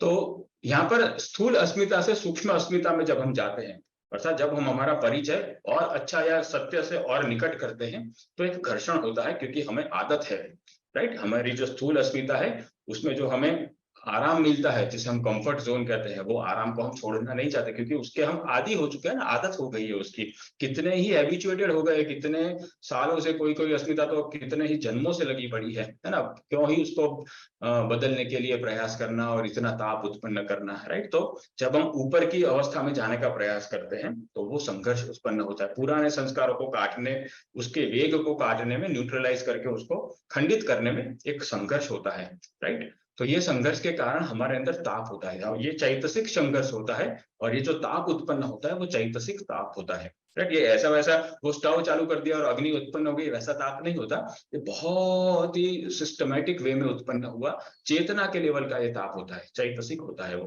राइट। तो ये जो चैतसिक संघर्ष है वो संपूर्ण व्यक्तित्व में एक ऊष्माग्नि उत्पन्न करता है, और ये जो ऊष्माग्नि उत्पन्न होती है यही ताप कहलाती है, राइट। तो ये चैतसिक संघर्ष क्यों होता है, क्योंकि हम हमारी ही चेतना में फंसे पड़े संस्कारों के साथ भिड़ते हैं और उनको नष्ट करके हमारी ही चेतना का पुनरुत्थान करते हैं, राइट, उसको आगे ले जाते हैं, विकसित करते हैं। इसलिए ये संघर्ष होता है, जिसे हम यौगिक भाषा में कह सकते हैं कि हम स्थूल अस्मिता में से सूक्ष्म अस्मिता में प्रवेश करते हैं। ओके, तो बट ऑब्वियस है कि कहीं पर भी सुधार होता है तो वहां संघर्ष होता ही है, क्योंकि वहां पर उस गलत अवस्था के आदि लोग होते हैं। इसलिए जो लोग समाज सुधारना करते हैं उनको ये बहुत अच्छी तरह से पता होगा कि ये चैतसिक संघर्ष क्या चीज होती है ना।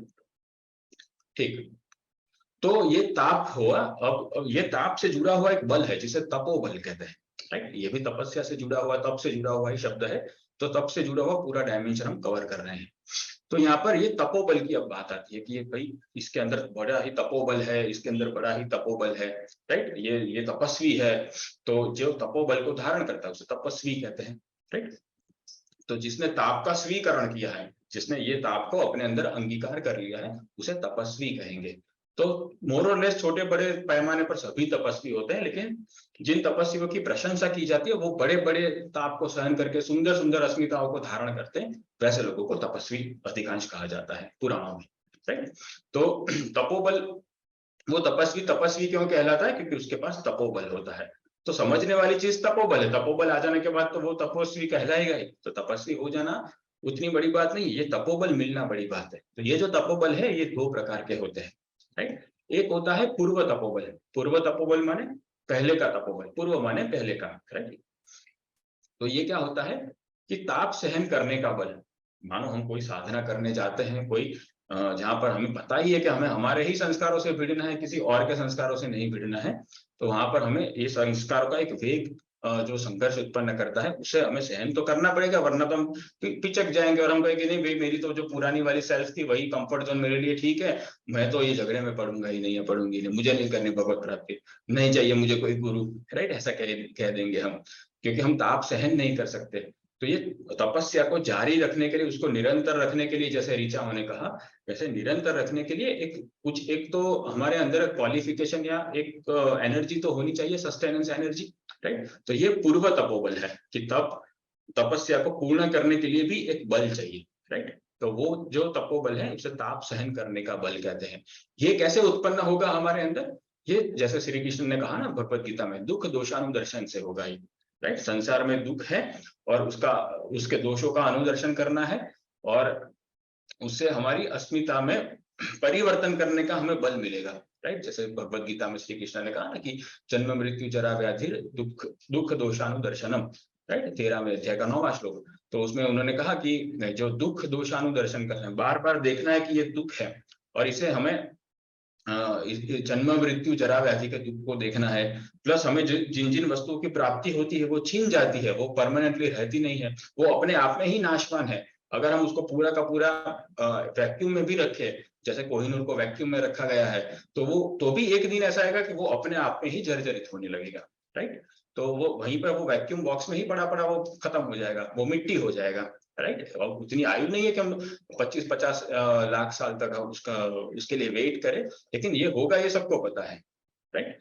तो इसलिए ये ताप सहन करने के लिए, अपने आप को प्रिपेयर करने के लिए कि हाँ मैं अपनी अस्मिता को परिवर्तन करने के लिए तैयार हूँ, ये मोड ऑफ एक्शन में आने के लिए हमें दुख दोषानुदर्शन करना होगा कि संसार में जन्म मृत्यु जरा व्याधि का दुख है, हमें दुख नहीं चाहिए, मुझे तो सुख चाहिए, मुझे सुख चाहिए, किसी को पढ़ाने की आवश्यकता नहीं है, हमें डेफिनेटली पता है कि हाँ भाई मुझे सुख ही चाहिए, राइट। इसलिए ये पूर्व तपोबल जो है वो उत्पन्न करना बहुत आवश्यक है, राइट। और एक होता है उत्तर तपोबल, राइट। ये क्या होता है? तो जैसे दुख दोषानुदर्शन में हमने अपने अस्मिता परिवर्तन पर काम किया, और ये कैसे काम होता है कि हम हमारी जो वर्तमान की परिस्थिति है, हमारी जो अवस्था है, स्व की अवस्था जो है, जो हमारी वर्तमान की परिस्थिति है, हम उसको हमारी आंतरिक मांग से, आनंद की मांग से कंपेयर करते रहते हैं सतत रूप से, कि भाई मेरी आंतरिक मांग तो ये है और मुझे मिल तो ये रहा है, ये एरिया में तो ये मिला, ये एरिया में वो मिला, वो एरिया में ये मिला, राइट। तो वहां से हमें एक उदासीनता आ जाती है। जब हमें वहां से उदासीनता आ जाती है, तो वो एरिया में जो भी हमने मेंटल स्ट्रेंथ या जो भी हमने फिजिकल स्ट्रेंथ इन्वेस्ट की हुई है, वो हम वहां से उसको विड्रॉ कर लेंगे, उठा लेंगे, राइट। तो उतनी शक्ति हमारे पास आ जाएगी। तो ऐसे करते करते दुख दोषानुदर्शन करते हुए हमारी आंतरिक मांग को हमारे पर्यावरण के साथ सतत रूप से कंपेयर करते हुए, राइट, जैसे आगे कहा ना कि स्वाधीनता का उपयोग करके तुम्हें ये सतत रूप से लाइव रखना पड़ेगा प्रयत्न। तो सतत रूप से आंतरिक मांग को वर्तमान के साथ कंपेयर करते हुए, जब हम हमारी ये सारे इन्वेस्टेड फोर्सेस को या इन्वेस्टेड पावर को जब विड्रॉ करके हमारे अंदर स्थित करेंगे, तो धीरे धीरे धीरे ये तपोबल बढ़ता चला जाएगा कि जिससे हम अस्मिता का परिवर्तन करके एक नवीन सूक्ष्म अस्मिता को डेफिनेटली प्राप्त कर लेंगे, राइट। तो वो एक नवीन सूक्ष्म अस्मिता आएगी जिसमें हमारी सेल्फ, जिसे हायर सेल्फ वगैरह कहते हैं, तो वो हमारी सेल्फ जो है वो और मैच्योर होगी, वो और प्योर होगी, वो और नॉलेजेबल होगी, राइट। वो और सेंटिमेंटलिस्ट होगी, राइट। वो और सेंसिबल होगी इन अ वे, ओके। तो वो एक नवीन अस्मिता हमें मिलेगी। तो यही तप के सारे उद्देश्य होते हैं कि स्थूल अस्मिता से सूक्ष्म अस्मिता में प्रवेश करना। तो उसके बाद फिर उत्तर तपोबल हमें मिलता है। ये उत्तर तपोबल क्या होता है? ये नवीन सूक्ष्म अस्मिता से जुड़े हुए जो उज्जवल भाव होता है, या अधिक स्पष्ट विवेक होता है, या अधिक क्रियाशील स्वाधीनता होती है, ये सारी जो उसकी गिफ्ट होती है ना नवीन सूक्ष्म अस्मिता की, ये सारी गिफ्ट हमें मिलती है, ये सारे बल हमें मिलते हैं। भाव का बल मिलता है, विवेक का बल मिलता है, स्वाधीनता का बल मिलता है, हम अधिक कर्मशील हो जाते हैं विदाउट रेजिस्टेंस, हम अधिक पारदर्शी हो जाते हैं विदाउट रेजिस्टेंस, और हम अधिक भावमय हो जाते हैं विदाउट रेजिस्टेंस, राइट। तो ये सारी नवीन सूक्ष्म जो अस्मिता है, जो हमें तपोबल को प्रोसेस करके मिली है, वो अस्मिता के बल हमें प्राप्त हो जाते हैं। और इसी को ही वास्तविक तपोबल कहा जाएगा कि ये कुछ तुमने अचीव किया है साधना करके, तप करके, संयम करके, राइट। ये जो अचीव किया है यही वास्तव में तपोबल है। और इसी को उपनिषदों में कहा है तप प्रभाव, तप प्रभावात और देव प्रसादाच। अर्थात तुम्हारी जो ये नवीन नवीन अस्मिताओं को अंगीकार करने की जो ये तुम्हारी जिल है और उससे जो तुम्हें परिणाम मिलते हैं वो तप का प्रभाव हुआ। और साथ ही साथ गुरु कृपा और भगवत कृपा बनी रहे तो भगवत प्राप्ति होती है, वैसा। तो यही वास्तविक तपोबल है। और ऐसा तपोबल जिसने अचीव किया है, कुछ एक हद तक सूक्ष्म अस्मिता को अचीव कर लिया है, उसी को तपस्वी कहते हैं। ओके, तो ये ऐसी बात है कि ये सारा प्रैक्टिकल रूप में जिसके पास हो उसे तपस्वी कहा जाएगा, और ये तप का प्रभाव है। Okay, fine. तो ये तपस्या में क्या होता है कि ये पूर्वोत्तर क्रम इसे कहते हैं, ये पूर्व बल और उत्तर बल। तो ये पूर्वोत्तर क्रम से ही विकास होता है। फिर क्या होगा कि मान लो हमें कोई उत्तर बल मिला और एक नवीन सूक्ष्म अस्मिता मिली, लेकिन पता चला कि भगवत प्राप्ति के लिए केवल इतनी अस्मिता पर्याप्त नहीं है, अभी और भी मुझे भाव को शुद्ध करना होगा, अभी और भी मुझे विवेक को शुद्ध करना होगा, अभी और मुझे कर्मठ होना है। तो ये सारी जब बातें हमें तब पता चलेगी वो नवीन अस्मिता में एंटर होने के बाद, तो फिर हम ये जो उत्तर बल है वो फिर उसका पूर्व बल बन जाएगा। तो जो अभी उत्तर है वो फिर नवीन सूक्ष्म अस्मिता के लिए वो पूर्व बल माना जाएगा कि भाई उसके आधार पर एक और सूक्ष्म अस्मिता अचीव की, और वो जो सेकंड नंबर की सूक्ष्म अस्मिता हमने अचीव की या रिफाइंड हमारी सेल्फ को हमने अचीव किया, उसके साथ जुड़े हुए फिर ये जो नए भाव हो गए, नए विवेक हो गए, नई स्वाधीनता होगी, वो सब फिर वो उत्तर बल माना जाएगा। फिर उसके आगे हमें पता चलेगा कि नहीं, अभी सेल्फ को और परिमार्जित करना है। तो ऐसे करते करते करते करते करते एक दिन हम भगवत प्राप्ति के योग्य हो जाते हैं, राइट। तो ये पूर्व उत्तर ऐसा पूर्वोत्तर क्रम चालू ही रहता है। एक अस्मिता का पूर्व क्रम दूसरी अस्मिता के लिए उत्तर होता है, और एक अस्मिता का उत्तर उसके आगे वाली अस्मिता के लिए पूर्व होता है। तो ये पूर्वोत्तर क्रम से तपस्या में विकास होता रहता है चेतना का। ओके, और फिर ये जो तपस्या होती है वो ऐसे ही नहीं होता कि भाई हम धोती पहन के निकल गए और फिर ऋषिकेश के जंगलों में किसी पेड़ के नीचे बैठ जाएंगे और फिर बस ऐसे ही चौकड़ी मार के बैठ जाएंगे और फिर तपस्या करने लगेंगे ओम ओम करके। ऐसा नहीं होता है। जब लोग संसार से कंटाल जाते हैं कि मुझे तो संसार छोड़ देना है, तब वो ऐसा ही इमेजिनेशन करते हैं कि भाई कहीं कुछ जाकर फिर बैठ जाएंगे वहां जाके, है ना। तो इस तरह से नहीं होता है। ये आप देख ही सकते हैं कि ये कितनी सिस्टमैटिक प्रोसेस है चेतना को विकसित करने की। ये एक गुरु के गाइडेंस में होता है, अर्थात मोर और लेस मोटी भाषा में कहे तो गुरु ने जो हमें साधना बताई है, वो साधना में के लिए अपने आप को तैयार करने के लिए, वो साधना में और प्रवीण होने के लिए जो हम अपने आप को प्रिपेयर करते हैं, राइट, वही ये उसके लिए तमाम प्रकार के संयम चाहिए, तमाम प्रकार का ज्ञान चाहिए, भाव चाहिए, सब चाहिए, और तमाम प्रकार की कर्म स्वाधीनता चाहिए, सेवा निष्ठा चाहिए, ये सब जो चाहिए, इन्हीं सब चीजों का जो संयुक्त रूप होता है वही वो तपस्या कही जाती है। तो कोई भी तपस्या होती है वो वास्तव में गुरु की बताई हुई साधना में प्रवीण होने के लिए जो हमारे प्रयत्न होते हैं वही वो तपस्या मानी जाती है। मनमानी तपस्या नहीं हुआ करती कि आज से भाई ये पार्थ वाली तपस्या है, ये अमुक वाली तपस्या है, ऐसा नहीं होता है ना। सेल्फ डिफाइंड तपस्याएं नहीं हुआ करती, वो वेद मार्ग के आधार पर ही निर्धारित हुई हो और किसी ब्रह्मनिष्ठ महापुरुष ने बताई हो, वैसी साधना को करने में अपने आप में जो संयम उत्पन्न करने पड़ते हैं वही वास्तविक तपस्या है, राइट। तो मेन टेक अवे क्या है कि प्रत्येक तपस्या गुरु सापेक्ष होती है। गुरु निरपेक्ष कोई तपस्या नहीं होती कि आप अपनी ओर से कर सकते हो, राइट, ऐसा नहीं होता है। प्रत्येक तपस्या गुरु सापेक्ष होती है। ओके, ठीक, ऑलराइट। हाँ, अब इससे ताप से जुड़े हुए दो शब्द हैं जो कंफ्यूज करते हैं कभी कभी। एक होता है पश्चाताप, राइट। ये पश्चाताप क्या होता है, क्या इसका तप के साथ कोई संबंध है या ताप के साथ कोई संबंध है? तो डेफिनेटली है। पश्चाताप का अर्थ होता है जो पश्चात होने वाला संताप। पश्चात और ताप ये दोनों की संधि से बना पश्चाताप, राइट, अर्थात बाद में होने वाला संताप। हमने कुछ गलत कर दिया, वो हमें रियलाइज हुआ, तो हमारे मन में एक संताप उत्पन्न होता है, एक जलन उत्पन्न होती है कि ये मैं ऐसा तो कैसे ही कर सकता हूँ, या ऐसा कैसे कर सकती हूँ, ये मैंने क्या कर डाला, राइट। तो हमें जब रियलाइज होता है कि नहीं ये डेफिनेटली इसमें मेरी गलती है, तो मन में एक संताप उत्पन्न होता है। वो जो संताप उत्पन्न होता है उसे पश्चाताप कहते हैं, बाद में होने वाला ताप, दैट इज पश्चाताप। ठीक, ओके। और उसके साथ जुड़ा एक शब्द है प्रायश्चित, राइट। ये भी एक कंफ्यूजिंग वर्ड है कि पश्चाताप क्या है, प्रायश्चित क्या है। तो ये प्रायश्चित शब्द को पहले उसको विखंडित करके समझते कि बना कैसे है। ओके, तो ये बनता है प्र, अयः और चित्त, इनसे बनता है, राइट। तो प्र जो है यहाँ पर ये पूर्वक के रूप में प्रनष्ट के रूप में है, राइट। प्रनष्ट माने प्र दो तरीके से लगता है, एक विशेषता के रूप में और एक प्रनष्ट के रूप में, नष्ट करने के रूप में। तो यहाँ पर प्रनष्ट के पूर्वक के अर्थ में, तो वो है प्र माने प्रनष्ट करना, नाश करना। किसका नाश करना? जो वो जिसका पूर्वक है उसका, अर्थात अयह का नाश करना। तो अयह क्या होता है? बहुत ही विशुद्ध संस्कृत में अयह को शुभ कर्म या किसी भी प्रकार की शुभता को अयह कहते हैं। तो प्र अयह मतलब शुभता को नष्ट करना। और चित्त, चित्त माने चेत करना। चित्त अगर हम उसको संज्ञा के रूप में ले या सर्वनाम के रूप में ले तो वो हमारे अंदर जो डिवाइस है उसको चित्त कहते हैं। लेकिन चित्त यदि हम उसको क्रियापद के रूप में ले तो चित्त का मुख्य कार्य क्या होता है कि चेत करना। और वास्तव में ये चित्त ऐसा ही करता है ना कि सेंसरी परसेप्शन को कैच करके हमें चेत करता है कि देखो तुम्हारे आसपास अभी ऐसा ऐसा ऐसा इतना इतना इतना इतना सामान है, ये लैपटॉप है, ये डोर है रूम में इत्यादि, राइट। ये यहाँ पर तुम्हारा मोबाइल पड़ा है, यहाँ पर माउस है। तो ये चित्त क्या करता है? एनवायरनमेंट से हमें सचेत करता है, सेंसरी परसेप्शन से, राइट।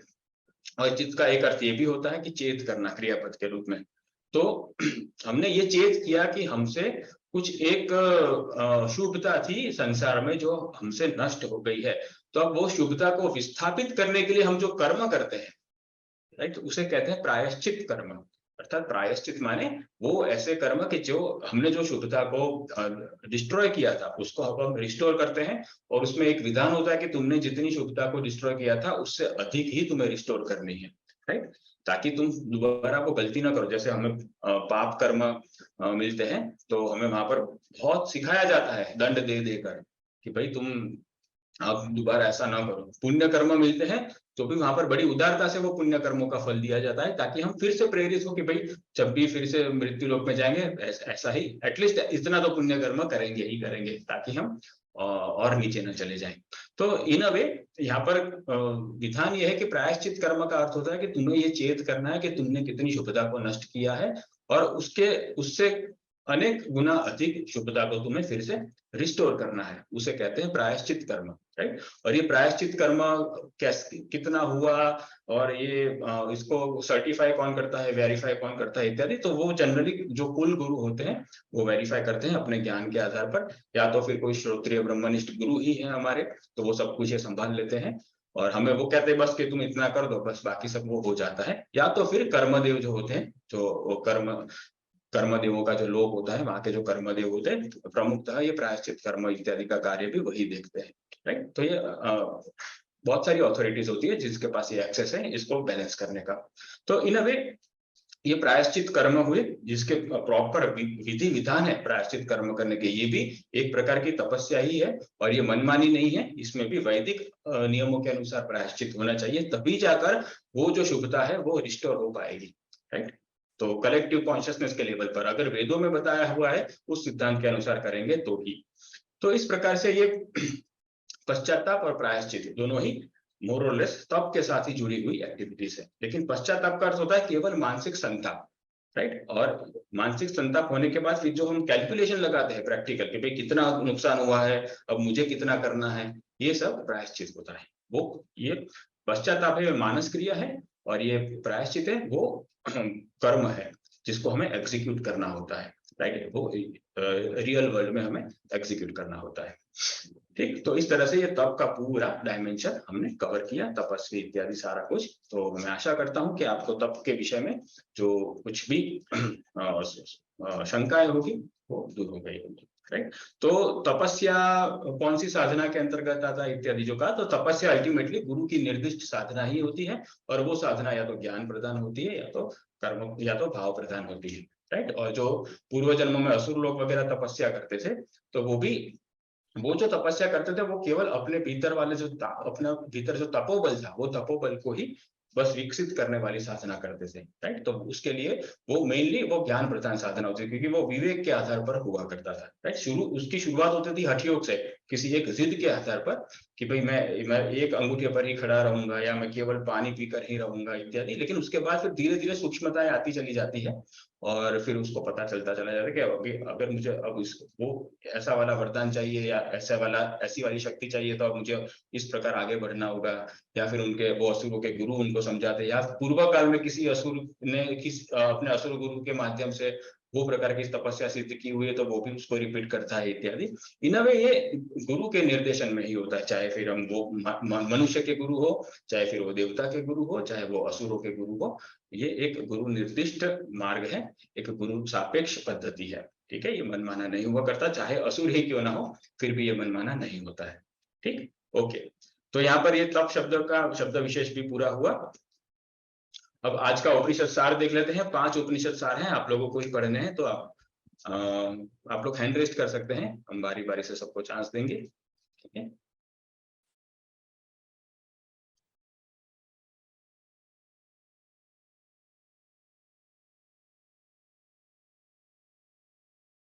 हाँ भावना जी आप पढ़ सकते हैं।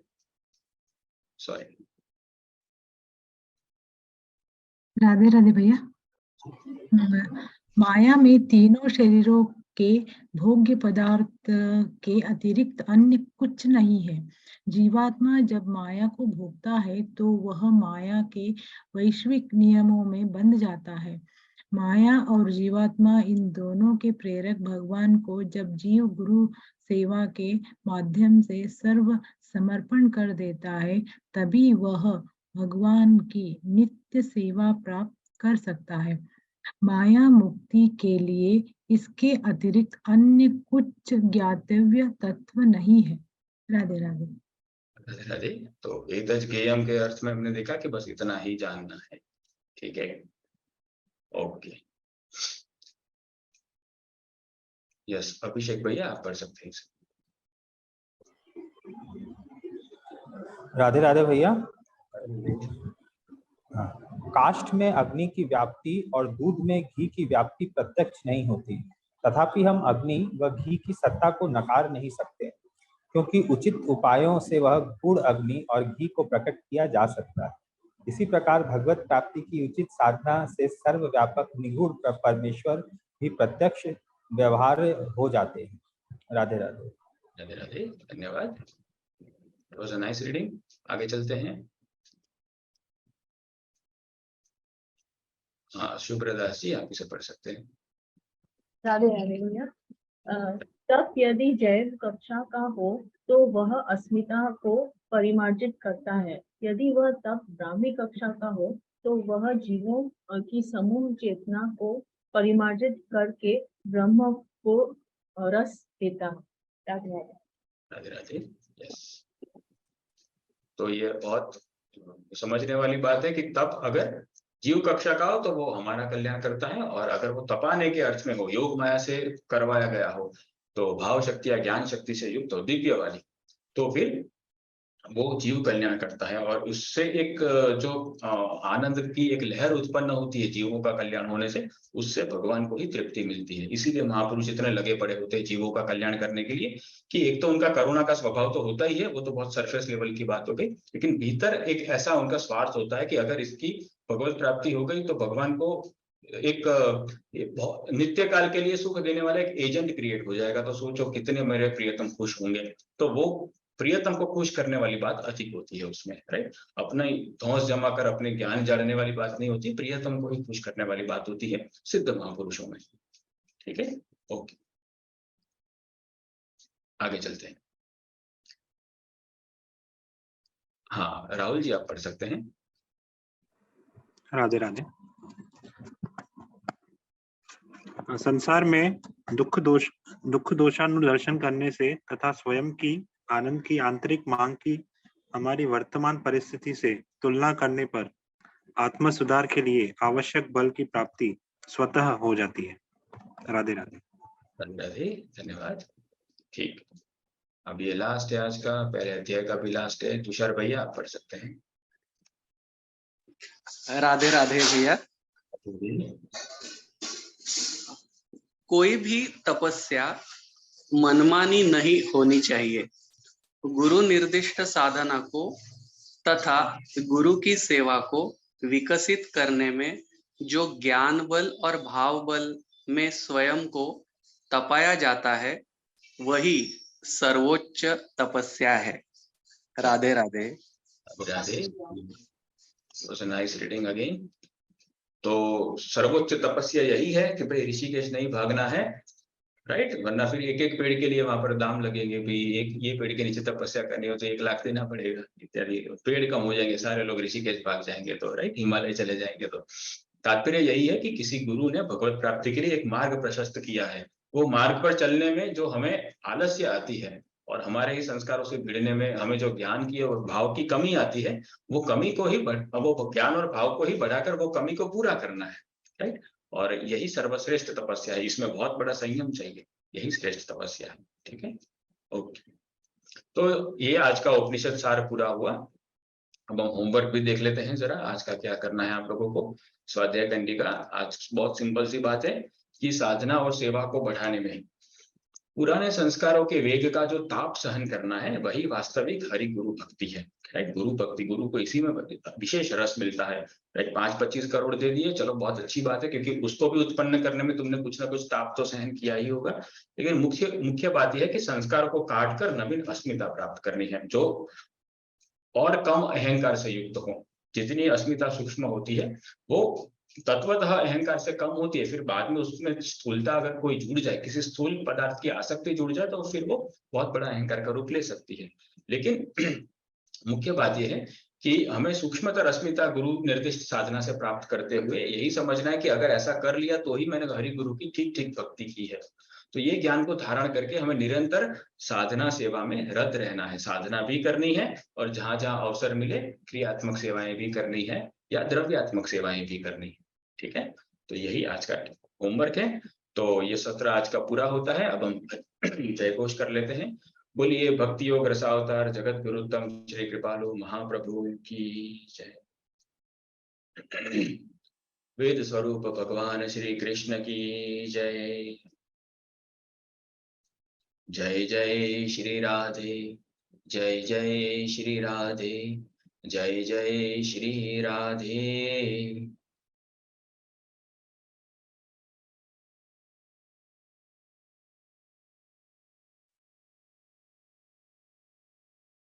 तो मैं आज के श्रोतागणों से भी कुछ निवेदन करना चाहूंगा। हरि गुरु के चरणों में नमस्कार करते हैं और श्वेताश्वतर उपनिषद के मंत्र मंडल से प्रार्थना करते हैं कि वो अब हम पर अनुग्रह करके वैकुंठ के लिए प्रस्थान करें।